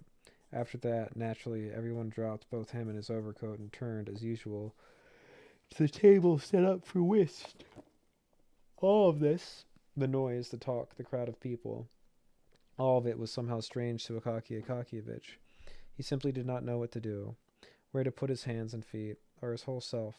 He finally sat down with the players, looked at the cards, looked into the face of one another, and in a short while began to yawn, feeling himself bored. The more so it was long past the time he customarily went to bed.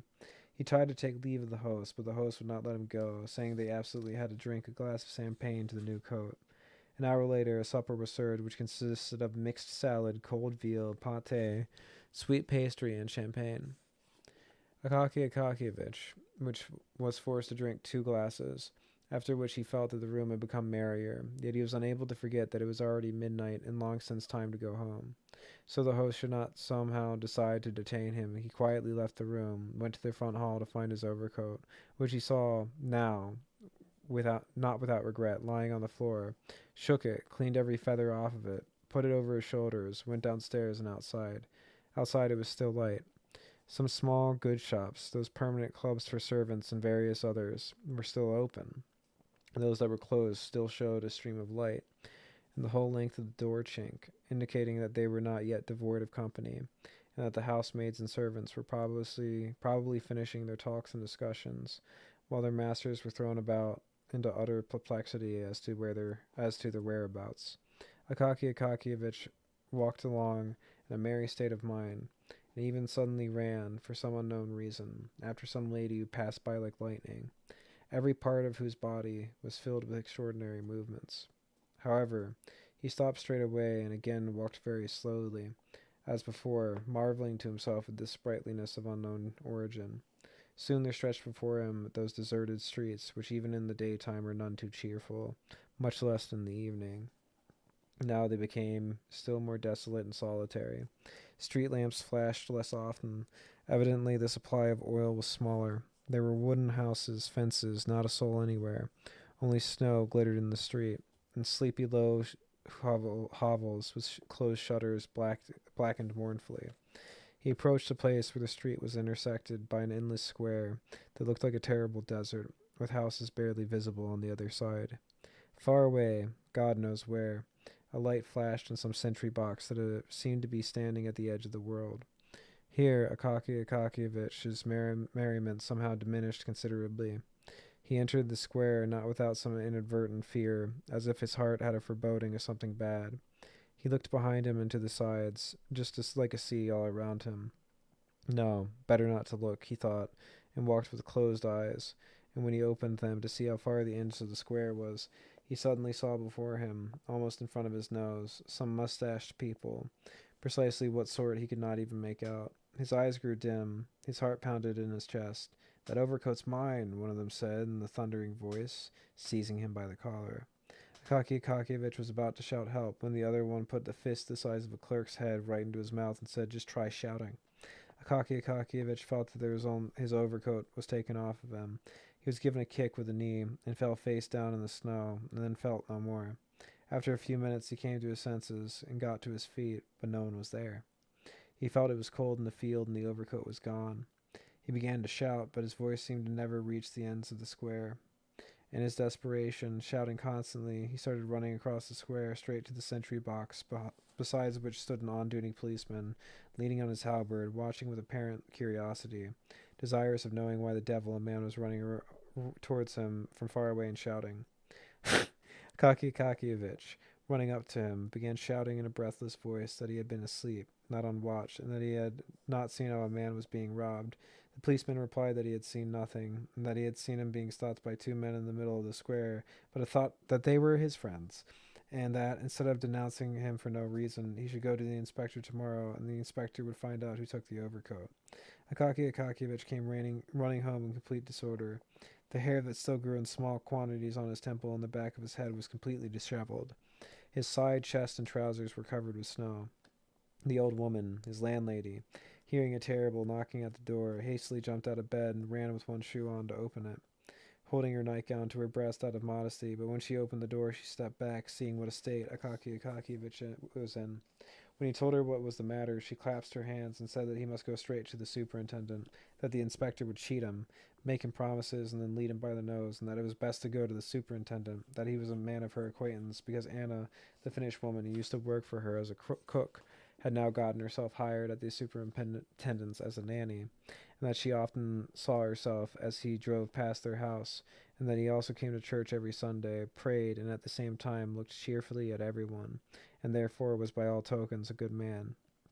Having listened to this decision, Akaky Akakiyevich plodded sadly to his room, and how he spent the night we will leave to the judgment of those capable of entering at least somewhat into another man's predicament. That seems like that's like one of my favorite cop outs. Is just like where it's like, oh, it's hard to figure out what somebody would do.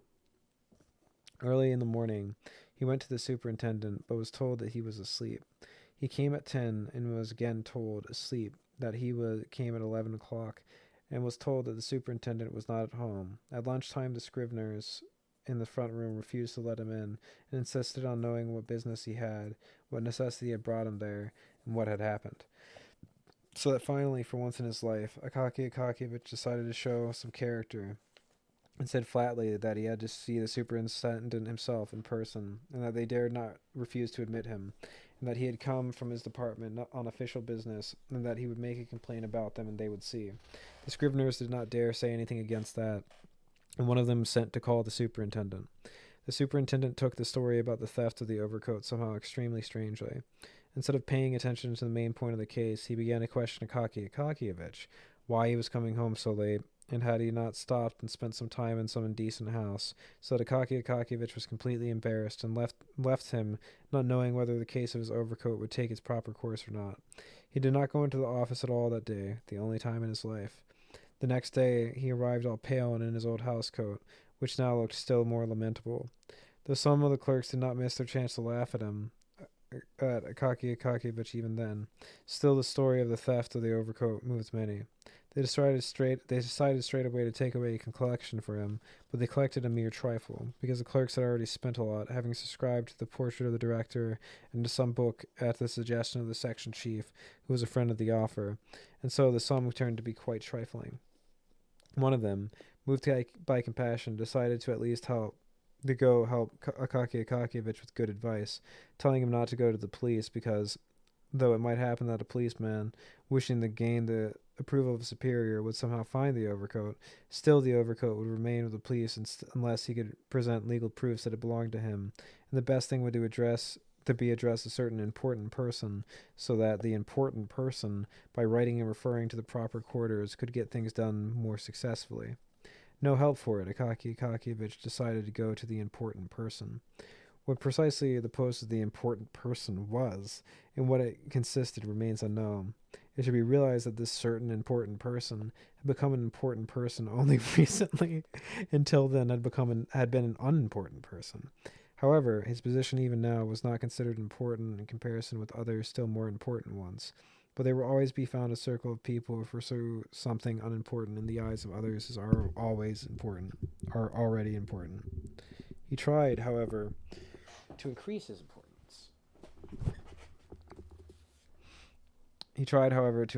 importance. By many other means. Namely, he introduced the custom of lowly clerks meeting him on the stairs when he came to the office, of no one daring to come to him directly, but everything going in the strictest order.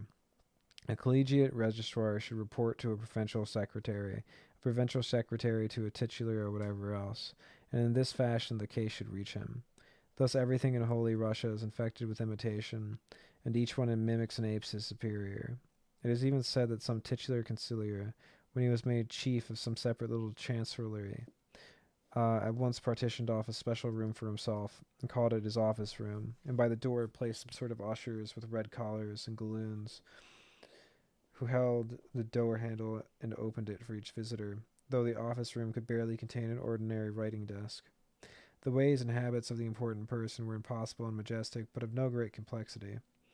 The chief principle of the system was strictness, strictness, strictness, and strictness, he used to say, with the last word usually looked very importantly into the face of the person he was addressing, though incidentally there was no reason for any of it, because the dozen or so clerks who constituted the entire administrative machinery of the office were properly filled with fear even without that.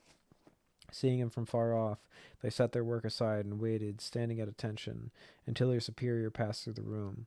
His usual conversation with subordinates rang with strictness and consisted entirely of three phrases. How dare you? Do you know with whom you are speaking? Do you realize who is standing before you? However, he was a kind man at heart, good to his comrades, obliging, but the rank of general had completely bewildered him.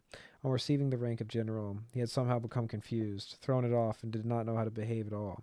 When he happened to be with his equals, he was as a man ought to be, a very decent man, in many respects not even a stupid man. But, as soon as he happened to be in the company of men at least one rank beneath him, he was simply as bad as could be. He kept silent, and his position was pitiable, especially since he himself felt that he could spending his time incomparably better. In his eyes there could be something could sometimes be seen, a strong desire to join in some interesting conversation and circle. But he was stopped by the thought, would it not be excessive on his part? Would it not be familiar? Would he not be descending beneath his importance? On account of such reasoning, he remained eternally in the same silent state, only uttering some monosyllabic sounds from time to time, and in this way he acquired the title of a most boring person. It was to this important person that our Akaky Akakiyevich came, and came at a most unfavorable moment, very inopportune for himself, though very inopportune for the important person.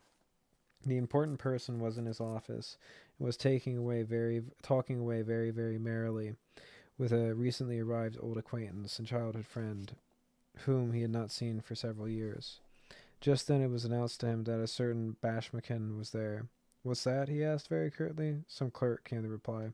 Ah, he can wait. Now isn't a good time, said the important man. Here it should be said that the important man was stretching it a bit. The time was good. He had long since discussed everything with his friends, and their conversation had long since been interspersed with lengthy sentences, while they patted each other lightly on the thigh, saying, So there, Ivan Abramovich. So it is, Stefan Verilovich. But, for all that, he nevertheless told the clerk to wait, in order to show his friend, a man who had not been in the service, and had been living for a long time on his country estate, what lengths of time clerks spent waiting in his anteroom.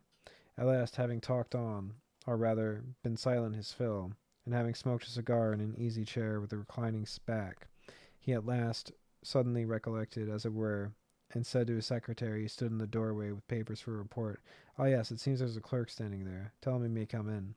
Seeing Akaky Akakiyevich's humble look in his old uniform, he turned to him suddenly and said, "What can I do for you?" In a voice abrupt and firm, which he had purposely studied beforehand in his room, alone and in front of a mirror, a week prior to receiving his present post in the rank of general. Akaky Akakiyevich, who had been feeling the appropriate timidity for a good while already, became somewhat flustered and examined as well as he could, so far the freedom of his tongue permitted, adding the words sort of, even more than at other times, that the overcoat was perfectly new and that he had been robbed in a brutal fashion, and that he was addressing him so as through his intercession, as it were, he could write to the gentleman police superintendent or someone else to find the overcoat. For some reason, the general took this to be familiar treatment.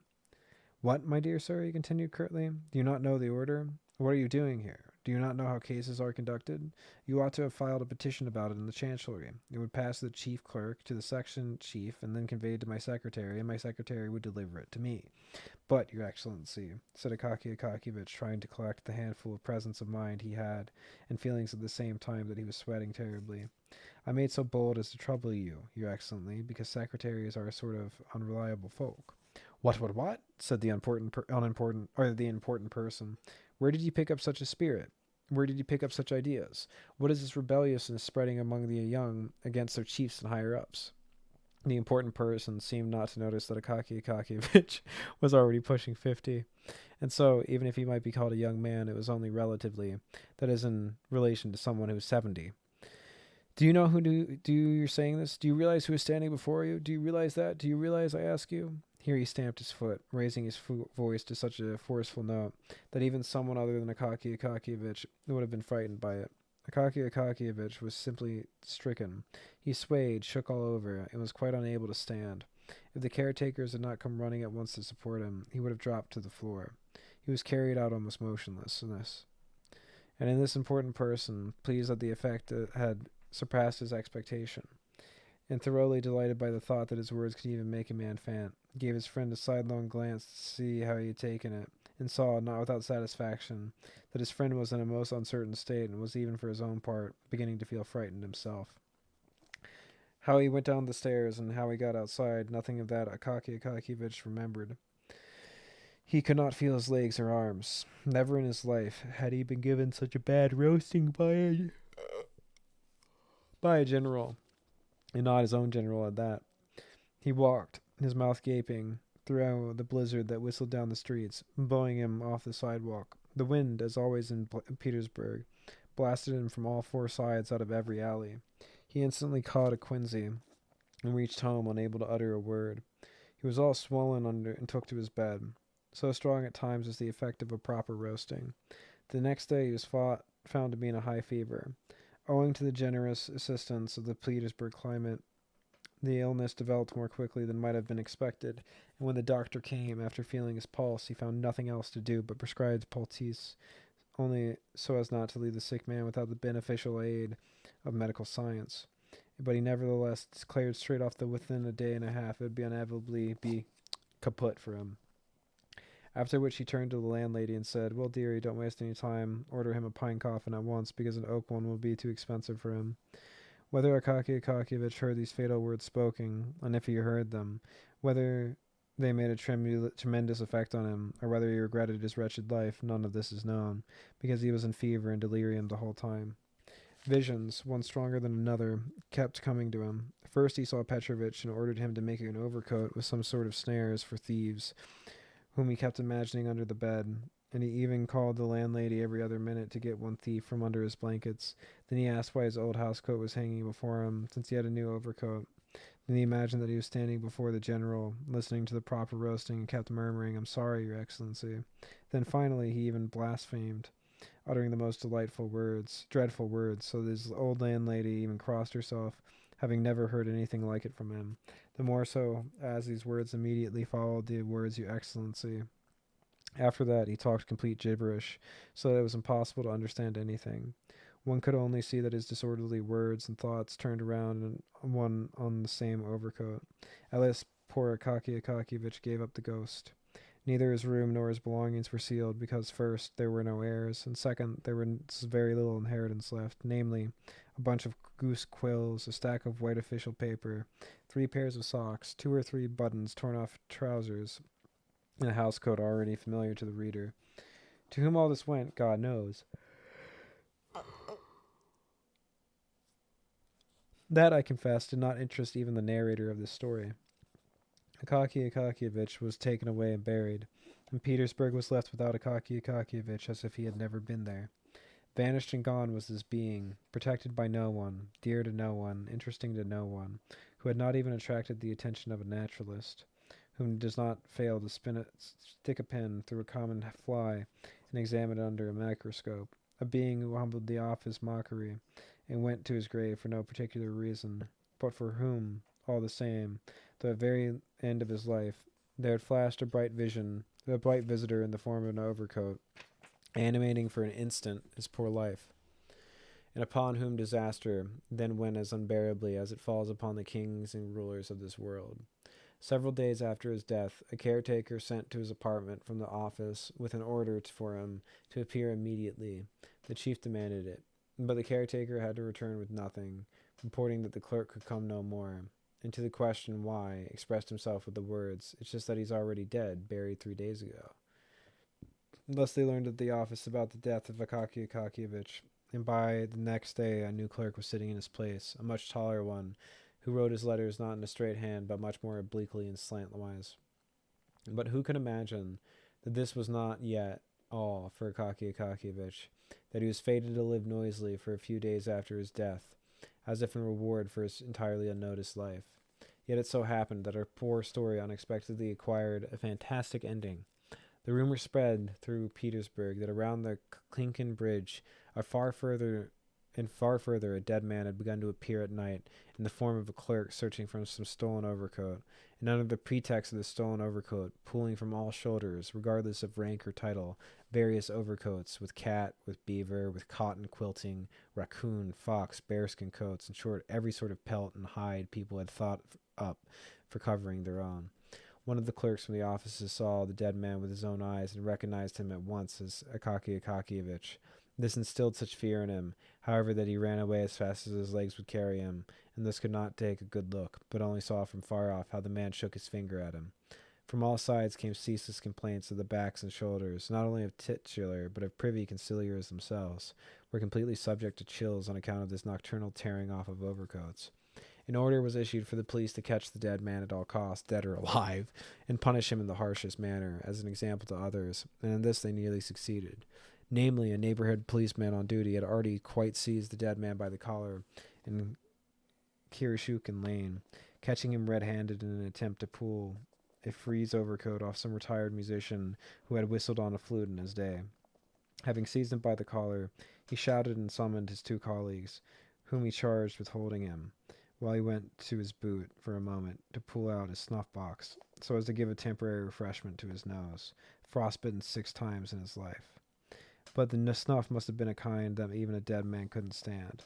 The policeman had no sooner closed his right nostril with his finger, while drawing in a handful with the left, that the dead man sneezed so hard that he completely bespattered the eyes of all 3 men.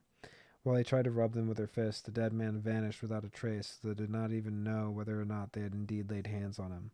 After that, on-duty policemen got so afraid of the dead men that they grew wary of seizing live ones, and only shouted from far off, "Hey you, on your way!" And the dead clerk began to appear even beyond the Kalinkin Bridge, instilling no little fear in all timorous people. We, however, have completely abandoned the certain important person, who in fact all but caused the fantastic turns taken by this, and incidentally perfectly true story. First of all, justice demands that we say of this important person, soon after the departure of the poor roasted to ashes Akaky Akakiyevich, he felt something akin to regret. He was no stranger to compassion. His heart was open to many good impulses, though his rank often prevented their manifestation.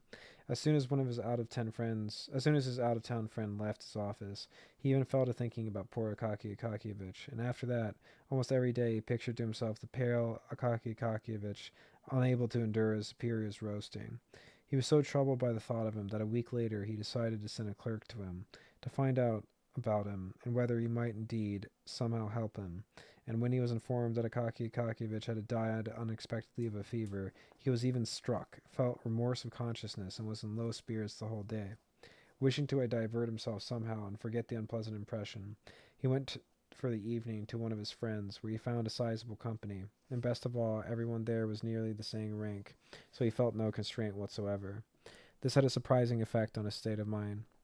He grew expansive, became pleasant in conversation, amiable. In short, he spent the evening very pleasantly. At supper, he drank 2 glasses of champagne, an agent known to have a good effect with regard to gaiety. The champagne disposed him towards various extravagances. To wit, he decided not to go home yet, but to stop and see a lady of his acquaintance, Karolina Ivanova, a lady of German origin, it seems, towards whom he felt perfectly friendly relations. It should be said that the important person was a man no longer young, a good husband, a respectable father of a family. 2 sons, one of which have already served in the chancellery, and a comely 16-year-old daughter with a slight upturned but pretty little nose, came every day to kiss his hand, saying, "Bonjour, papa." His wife, still a fresh woman and not all bad-looking, first gave her his hand to kiss, and then, turning it over, kissed his hand. Yet the important person, perfectly satisfied and incidentally with domestic family tenderness, found it suitable to have a lady for friendly relations in another part of the city. This lady friend was no whit better or younger than his wife, but there exist such riddles in the world, and it is not our business to judge of them. And so the important person went downstairs, got into his sleigh, and said to the driver, to Karolina Ivanova's, and himself was wrapped quite luxuriant in a warm overcoat, remained in that pleasant state than which no better could be invented for a Russian man, when you are not thinking of anything, and yet thoughts come into your head by themselves, each more pleasant than the last, without even causing you the trouble of chasing after them and finding them. Filled with satisfaction, he kept recalling all the gay moments of the evening, all his words that had made the small circle laugh. He even repeated many of them in a half whisper, and found them as funny as before, and therefore it was no wonder that he himself chuckled heartily. Occasionally, however, a gusty wind interfered with him, suddenly bursting from God knows where, and for no apparent reason, cutting at his face, throwing lumps of snow into it, hoisting the collar of his coat like a sail, or suddenly, with supernatural force, throwing it over his head, thereby causing the eternal trouble of extricating himself from it. Suddenly, the important person felt someone seize him quite firmly by the collar. Turning around, he noticed a short man in an old, worn-out uniform, in whom, not without horror, he recognized Akaki Akakievich. The clerk's face was as pale as snow, and looked exactly like a dead man's. But the important person's horror exceeded all bounds when he saw the dead man's mouth twist with the horrible breath of the tomb, utter the following words: "Ah, here you are at last. At last I've got you by the collar. It's your overcoat I need. You didn't solicit about mine and roasted me besides. Now give me yours." The poor important person nearly died. However full of character he was in the chancellery, and generally before his subordinates, as though a mere glance at his manly appearance and figure everyone said, "Oh, what a character!" Here, like a great many of those who are powerful in appearance, he felt such fear that he became apprehensive, not without reason of some morbid fit. He quickly threw the overcoat off his shoulders and shouted to the driver in a voice not his own, "Home at top speed!" The driver, hearing a voice that was usually employed at decisive moments, and even accompanied by something much more effective, drew his head between his shoulders just in case, swung his knout, and shot off like an arrow. In a little over 6 minutes, the important person was already at the door of his house. Pale, frightened, and minus his overcoat, he came to his own place instead of Karolina Ivanova's, plodded to his room somewhere or other, and spent the night in a great disorder. So the next morning over tea, his daughter told him directly, "You're very pale today, papa." But papa was silent, not a word to anyone about what had happened to him, or where he had been, or where he had wanted to go. The incident made a strong impression on him. He even began to say, "How dare you? Do you realize who it is before you?" far less often to his subordinates. And if he did say it, it was not without first listening to what the matter was. But still more remarkable was that thereafter the appearance of the dead clerk ceased altogether. Evidently the general's overcoat fitted him perfectly. Alas, there was no more talk of anyone having his overcoat torn off. However, many active and concerned people refused to calm down and kept saying that the dead clerk still appeared in more remote parts of the city. And indeed, one policeman in Colonoma saw with his own eyes a phantom appear from behind a house, but being somewhat weak by nature, so that once an ordinary adult pig rushing out at someone's private house had knocked him down, to the great amusement of the coachmen standing around, for which jeering he extorted a half kopeck for each of them to buy snuff. So, being weak, he did not dare to stop it, but just followed it in the darkness, until the phantom suddenly turned around and stopped and asked, "What do you want?" and shook such a fist at him as not to be found even among the living.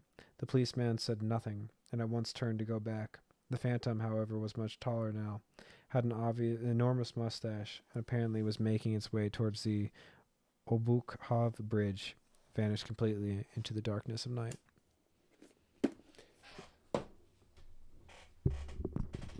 No, we're gonna ban you.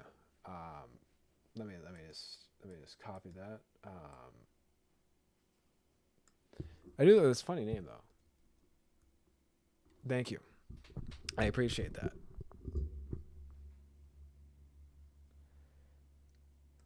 So we have finished the story.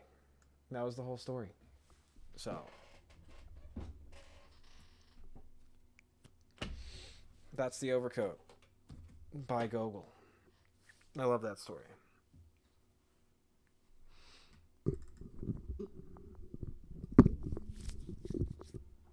Thank you.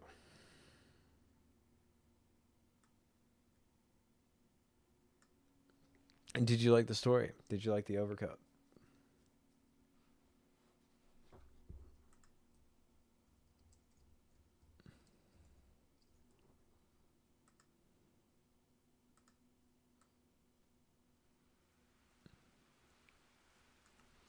Of course, you're welcome. You're welcome.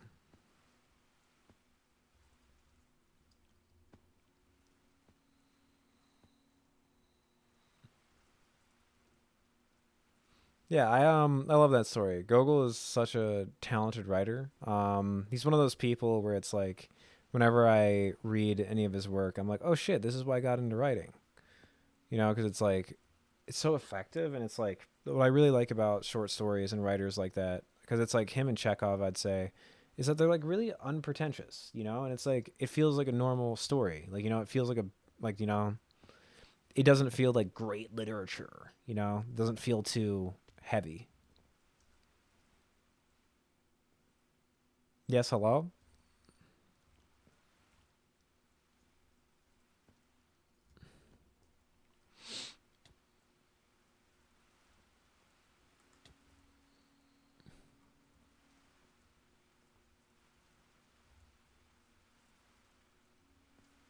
Why did you break the windows? I didn't even make the windows. That was your thing.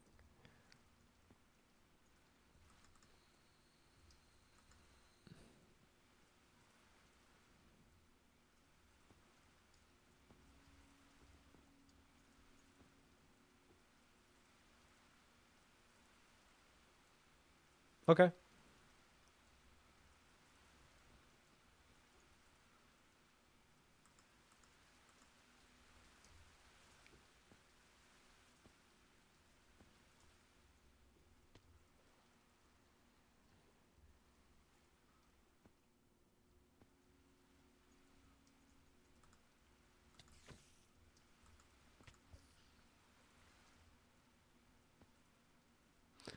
There's a dragon coming. Yeah, it looks like Betsy shattered the windows.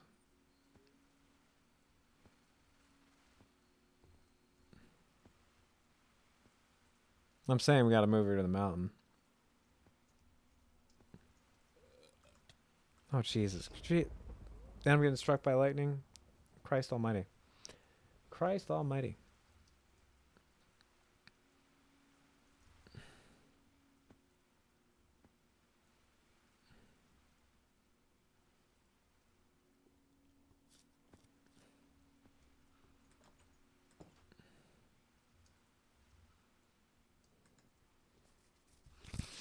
I haven't. I'm like scared to smoke a cigarette because like I haven't done it in so long, and like when I first started smoking cigarettes, they made me feel really nauseous, and like I was about to pass out.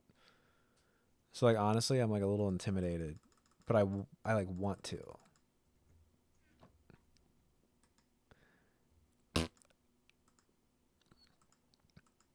It's not nasty when you're acclimated to it. It just takes like a little bit to get used to again. Ah,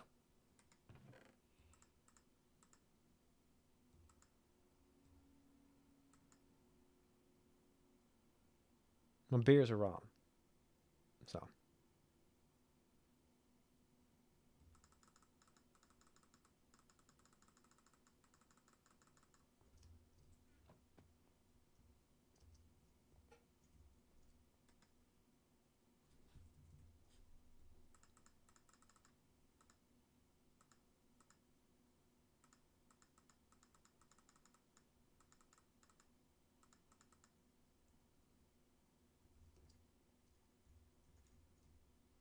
yeah, that's why I'm like I like I want to get back into it, but like I am also just and it's gonna be a rolly. It's gonna be a rolly that's stale as fuck. So let's go buy new stuff. But then if I buy new stuff, I have to commit. Ugh.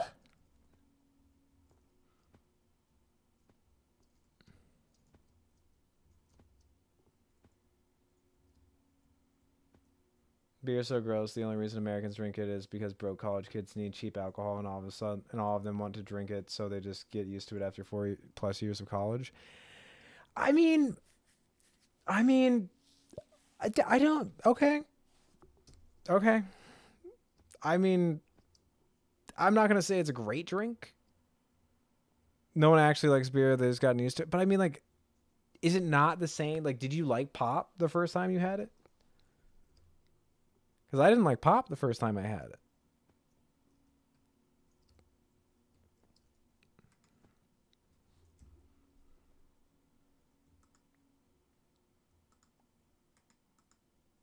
Yes.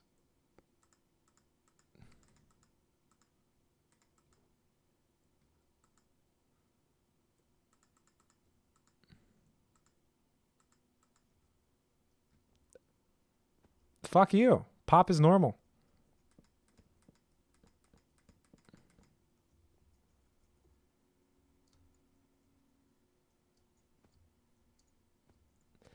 I mean, I'm pretty sure like the first time, like it was like single digit age. I don't remember exactly, but I remember like I got into drinking pop because literally it was the only way I could get a positive reaction from my family.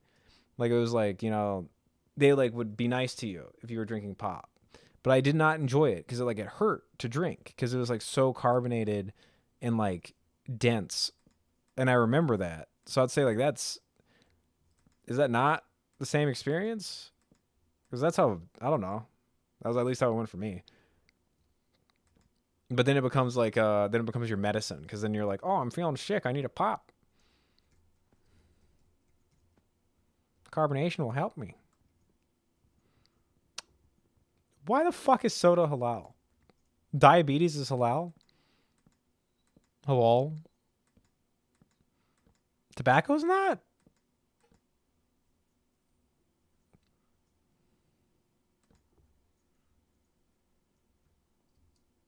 Okay, I don't think that we need to. Oh, God.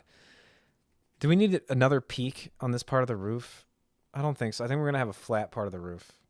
Because we're going to have a peak here. We're going to have a double peak roof. Because if we have 3 peaks, that's just. I feel like that's too much.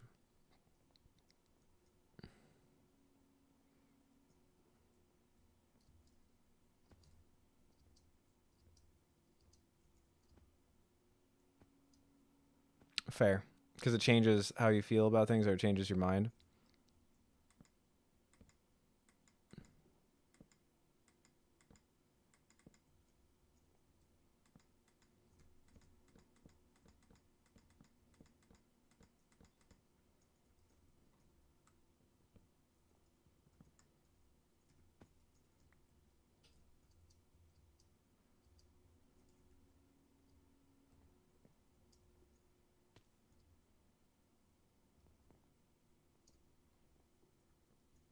I do remember being single digits and wanting to drink coffee so bad, and finally, once I got to, my parents let me.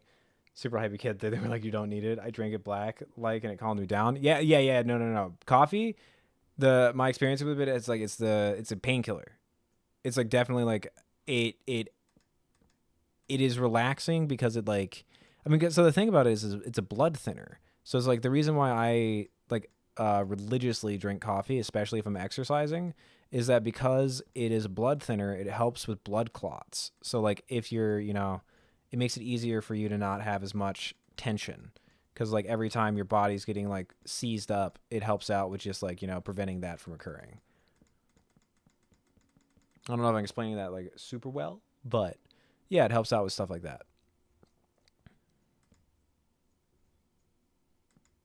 No, fuck.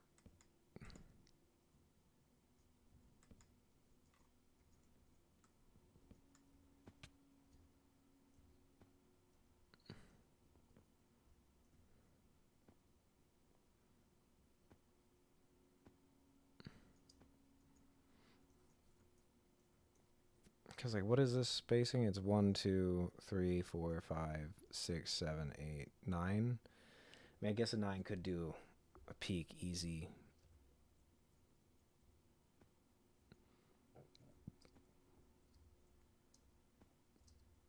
Oh yeah, yeah, that's what I'm saying. So it works with blood clots, but it also works with inflammation because like it helps. If you have like a really bad issue with coffee, like if you have like stomach ulcers or something like that, probably shouldn't be drinking coffee. But like bar stomach ulcers, then yes, it can help with inflammation.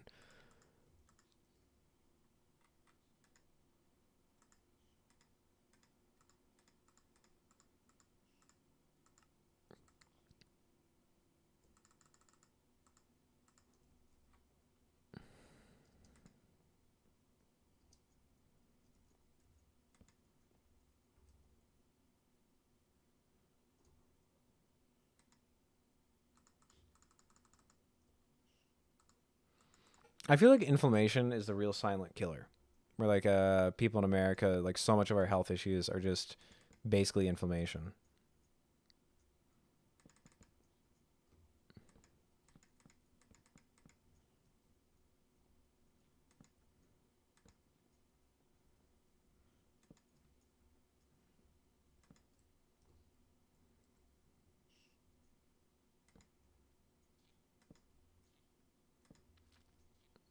And that little man down there wants to kill me so bad.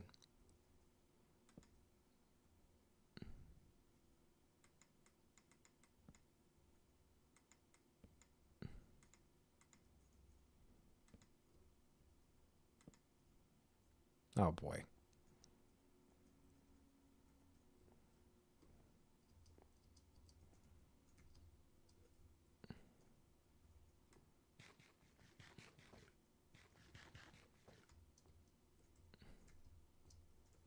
I'm out of raw meat. I have to go kill. I have to go kill in the pit.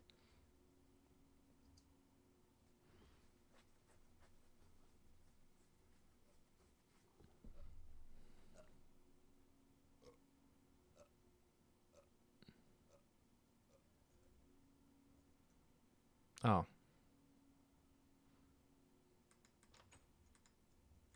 Do we have wheat?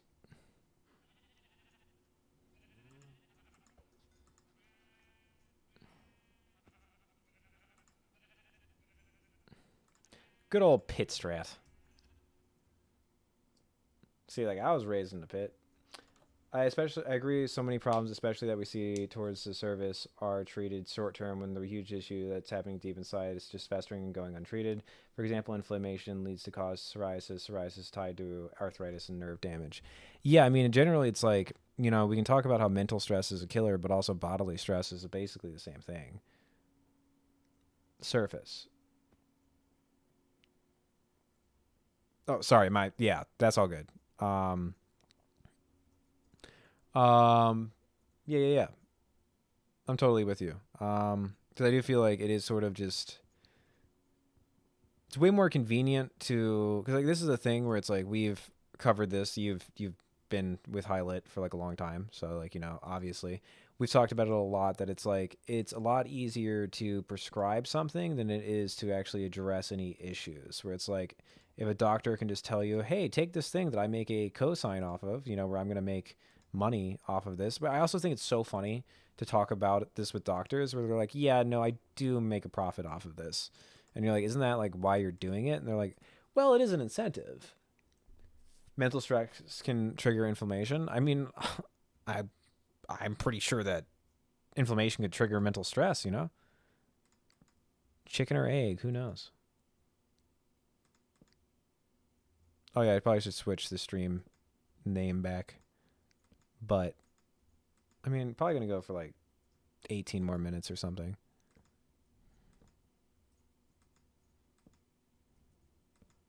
Just so we can get to that 3-hour mark.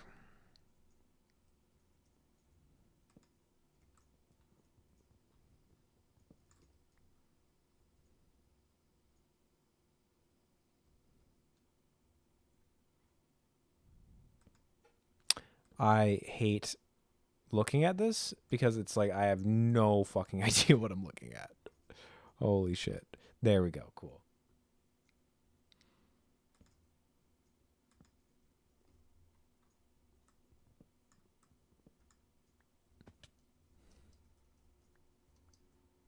Okay.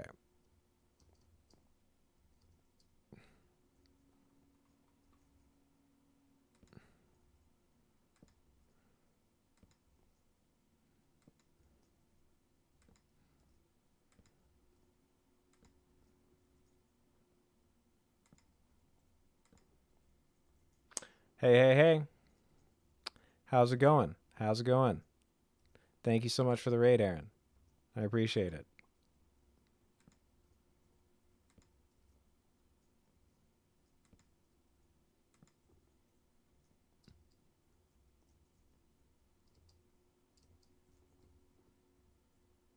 Good morning, good morning.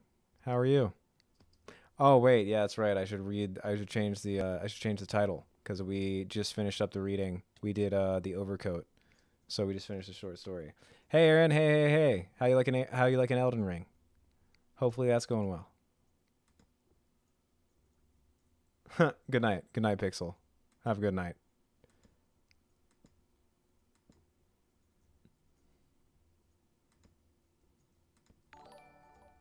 Thank you for the follow. Thank you so much. I appreciate that. You sleep well.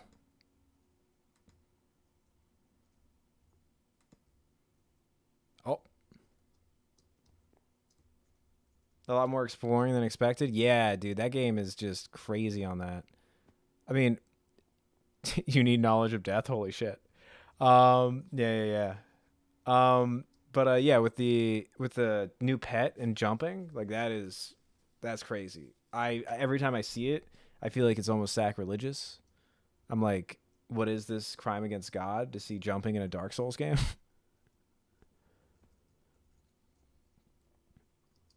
But it is very cool, and I'm glad to see that they're innovating a little bit.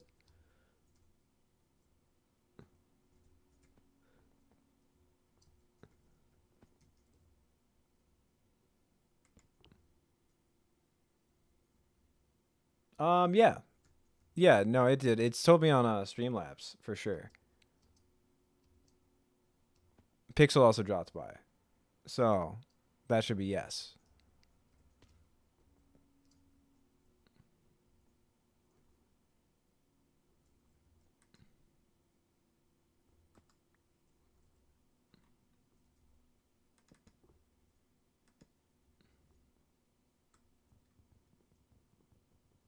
I also need to get if you can like right, that's fucking weird. Every time I see that, I'm like, what is happening? What is happening? This is not new. This is new to me. This is uncomfortable. But it's very cool that it does exist now. Um yeah, oh Jesus Christ. I also think that you might like this version of Minecraft because a lot of it has to do with like bossing, and like a lot of it is about like, you know, exploring and combat. So I think you might enjoy that too. But happy to see you getting to try that game. I was gonna stop by actually after this stream, but looks like I went a little bit long. Always appreciate the love, though. I can't build on that. I can't figure out how to do that right. I don't know if this is possible. Okay, so we're getting better luck this way.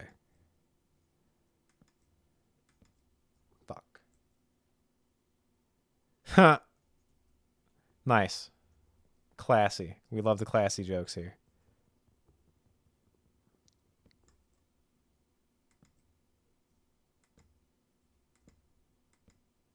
Oh, fuck.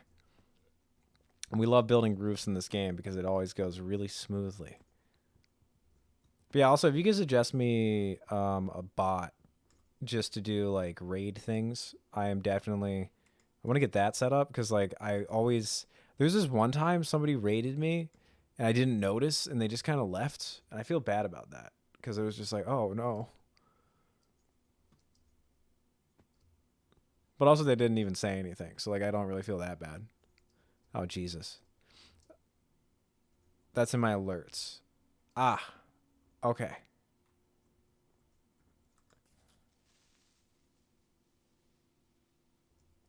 Alright, I need to test out to see if there's mobs spawning in this building. No. Now that side's looking good. Oh, there's still zombies on this side. Oh, it's because there's not. Okay, cool. So we just need to put... I fucking hate that one so much.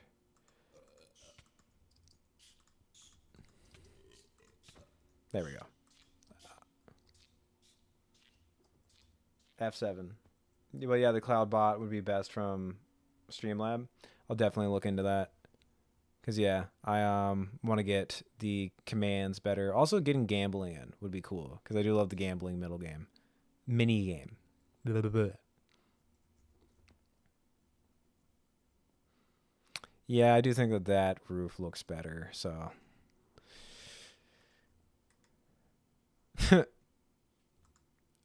Hey. Gambling without real currency, I don't think is haram.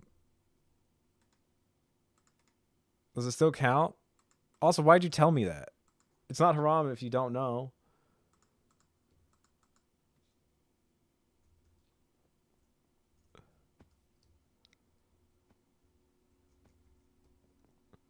That's like my favorite thing about like all of the mainstream Abrahamic religions. They're like, well, if you're ignorant, it doesn't really matter. Because like, how would you even know? And it's like, so why do you spread the word then? Because like, god damn it.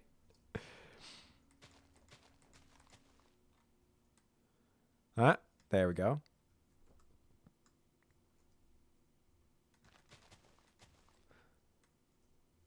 Aaron, have you heard about like the modded Minecraft that people are into nowadays?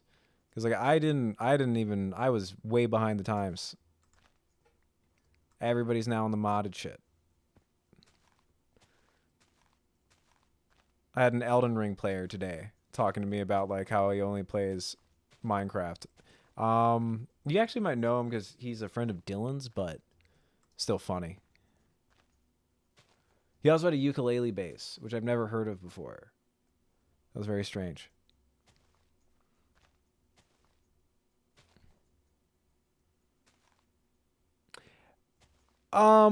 Okay, but like this thing, this is different. Like I didn't know that people were just playing with this shit like it was normal. I thought that like Tekkit was the extent of what people, because it's like every time you try to play Minecraft now, people ask you what mod pack are you running. I didn't know that that was the way it was running now. Vanilla is no longer cool. I guess the game has been out for like what, 15 years?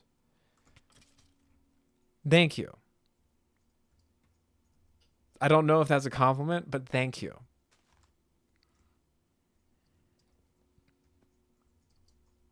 The perk of having this voice is that no matter where I go, people will always tell me you ain't from around here. Thank you. 13. Jesus Christ.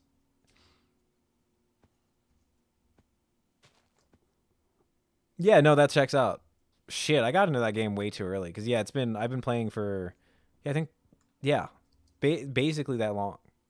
Which I was like the weird thing to realize the other day where it was like, oh shit, because like we're like the same age, and yeah, I started playing in middle school, like I think 7th grade or something, which means it's been the majority of my life now. Which was just like when that hit me, I was like, oh, this has been most of my brain has known about Minecraft longer than it has not known about Minecraft. I hope that everybody will joyfully experience this revelation at some point in their life. I didn't expect this to be the thing. I didn't expect to be like, becoming an adult playing Minecraft and then getting into adulthood playing Minecraft. I mean, at this point I'm probably going to be 60 years old still playing this game. So, I feel good about it. I like it. I went through a phase where I thought video games were lame and stupid and icky, but then I realized most people watch sports. You're fine.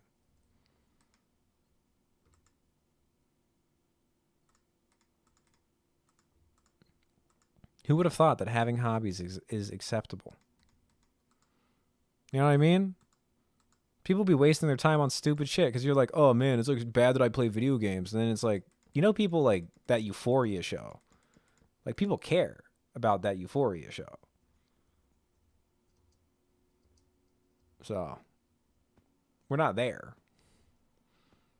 Oh God, this roof is giving me a fucking hassle.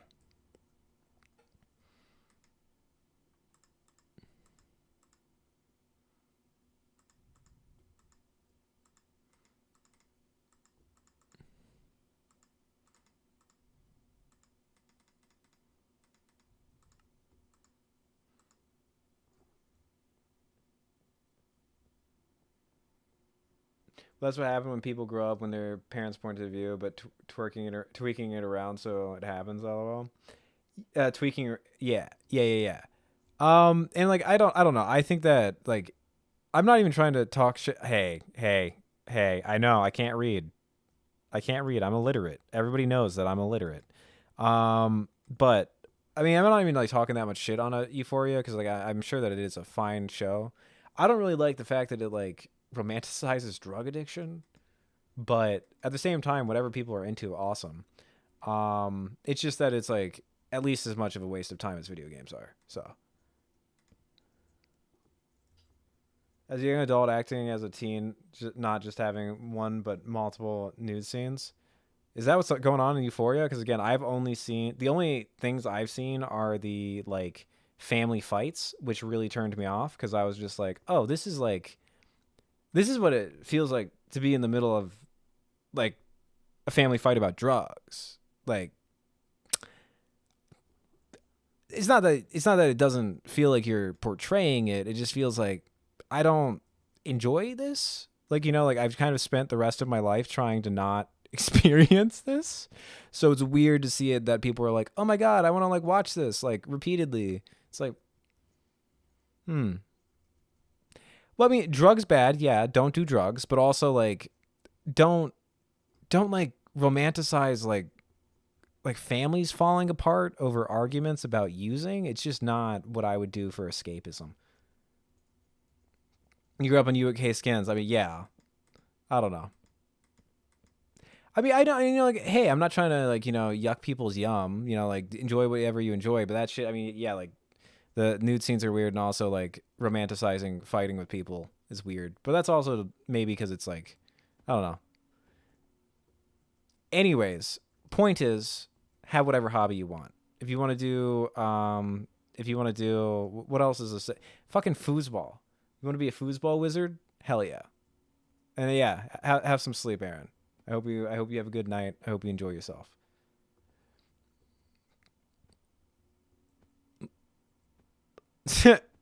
Yeah, I mean that is basically the plot of it. Also, we are 3 minutes away from 3 hours, so we're gonna hit that 3 hour mark and then probably cash in ourselves. Da, da, da. This building will get done eventually, one day. Jesus Christ. Yes. Are you making fun of the way I talk too?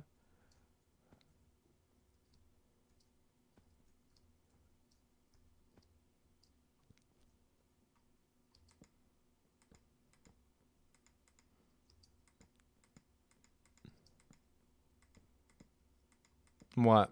You have a second dragon. You have a laser gun.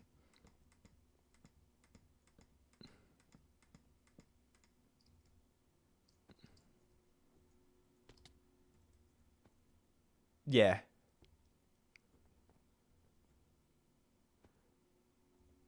Poultry bottom, fine sir. I don't think I want to know. I mean, best case scenario, that's pinkies up chicken.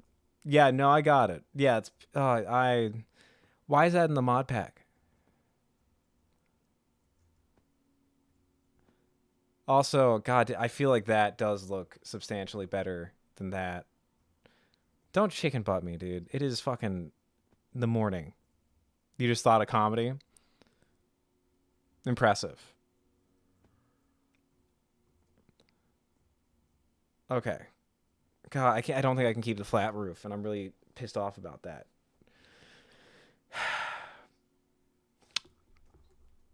Well, we're gonna play us off with some music. We're gonna throw it up. Let's see.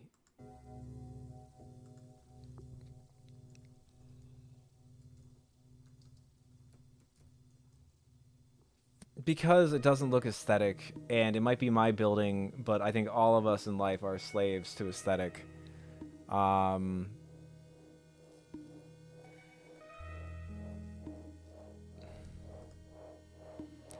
make my style, but I personally don't think that this building's looking good with the flat roof. But this is aesthetic, not aesthetic. I don't know. Look at this shit. I mean, I guess I like the fact that it's not symmetrical, but hey, if we're going through symmetry, this building is big fucked. This is not. That's big fucked in terms of the symmetry. Also, the joke did get a giggle, so what's up, chicken butt did win. Yes, but then we're ruining the realistic aesthetic, which is what I'm going for here. Fuck that. We can get. Why don't we just? We have so much room to do farm. We should turn this bitch into a farm. This is so useless right now. We could just fucking flatten this, make this into a farm, because then we have a mine right here. We can turn this into a farm. That's what I'm thinking now.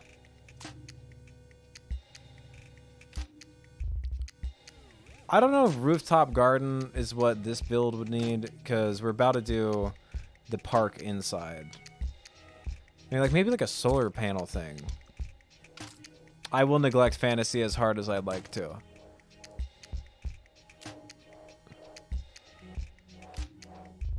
It is 3 hours. Oh, god damn it. Dragon farm, don't encourage it. We're probably gonna end up with a dragon farm, yes. Can Betsy even fit on this? Betsy's way too fucking fat for that. If Betsy can't fit on that, she can't fit on that. Betsy can't even get in here. This is too small for Betsy. Ah. So you're a chicken farmer, I see.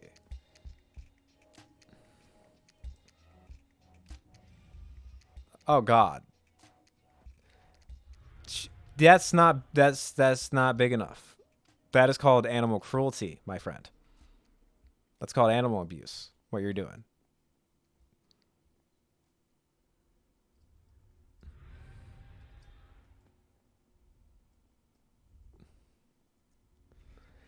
I mean, I don't like the thing about the dragon house is like I think this could work. Like, can she land in this? But I think that even that's too small. I am literally that one piece of string. It's fucking me up.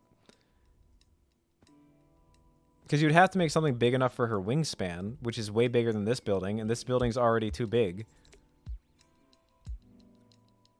But yeah, I think that she, like, because if she sits inside this, she's still too massive, right?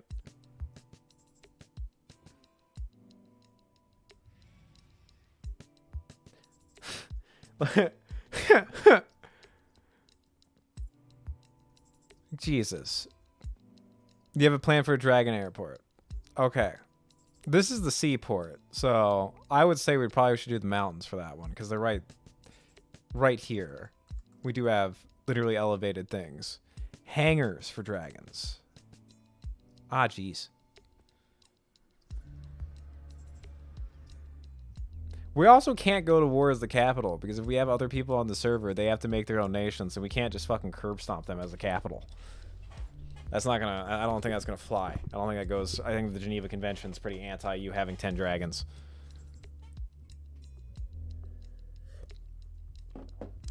The Genevas. We are technically 3 minutes over the time that we wanted to wrap it up. We could go on a raid, but I also feel like it's probably chill without, so. Aw. Yeah, that's what we're doing. Okay. It was just we are making an MMORPG hub right now. We are making a hub city.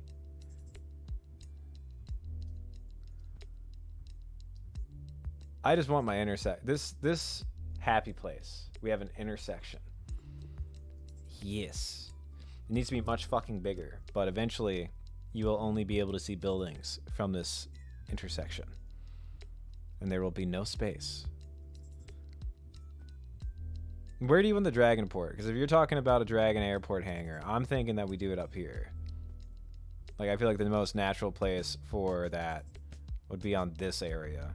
Because then you have naturally big places that we could just, like, close up and then kind of punch this out. Or we also have this here. Because we could have, like, a dragon hangar here and then have, like, a rail system down into the city. That's the best sort of infrastructure I can think of right now. That or, like, this mountain, too. But you know what I mean? Because I feel like here would be the natural place for that because it's already got, like, an elevation to it.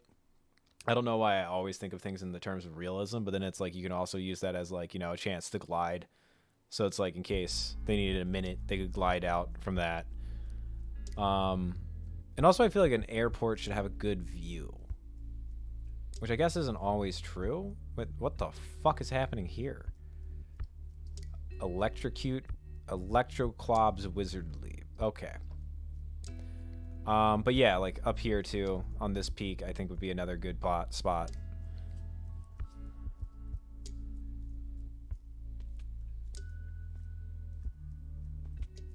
So on the mountain.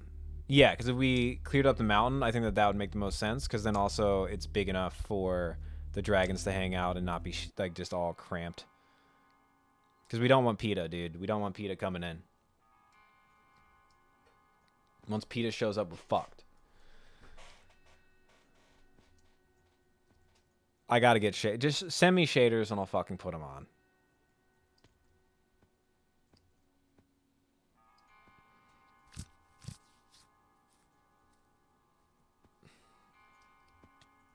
Yeah, I'll do that. I'm gonna wrap up stream unless you guys want to raid somewhere, but I think that we're just going to end, and then I'll put on straight shaders, and then we'll keep doing that. Because, yeah, I mean, I'm happy that these buildings are at least semi-complete. This needs to get lit up.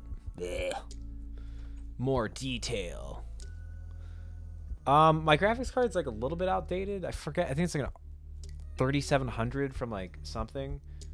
Krita creates nation to VS Capital. Yeah, yeah. But the capital is neutral space because we need to allow, like, basically the idea is that if we can get teams on at roughly the same time and like give them, like, you know, it's like I feel like, again, I want to start this in like April. If we get enough people, if we could get 20 people by April to join the server, then on April we could start off like, hey, you officially have time, you got to find a new colony, and then go off into the map and do that. Because like right now the area for the capital is this flatland, if you were to load up this world and to get into it, you would pop in right here. So that's like the spawn. So like the idea is that this flatland that's bordered by the woods over here, the woods here, and the mountain range, this flatland here is going to be the capital. And then like I'm pretty sure that C3PO is like up here. Oh, you spawn in the capital now? So yeah, capital is spawn. But yeah, I'm pretty sure he's like up here somewhere. And then like, you know, just giving people, because it's like ocean. Hopefully this goes pretty far. But then like ocean, people could go into the woods. People could go over here because there's like a swampland. There's like a lot of, well, this is the swamp, but then there's like more coastal wetlands over here, and like giving people like, you know, this is the starting point, but then any nation you want, anywhere you want.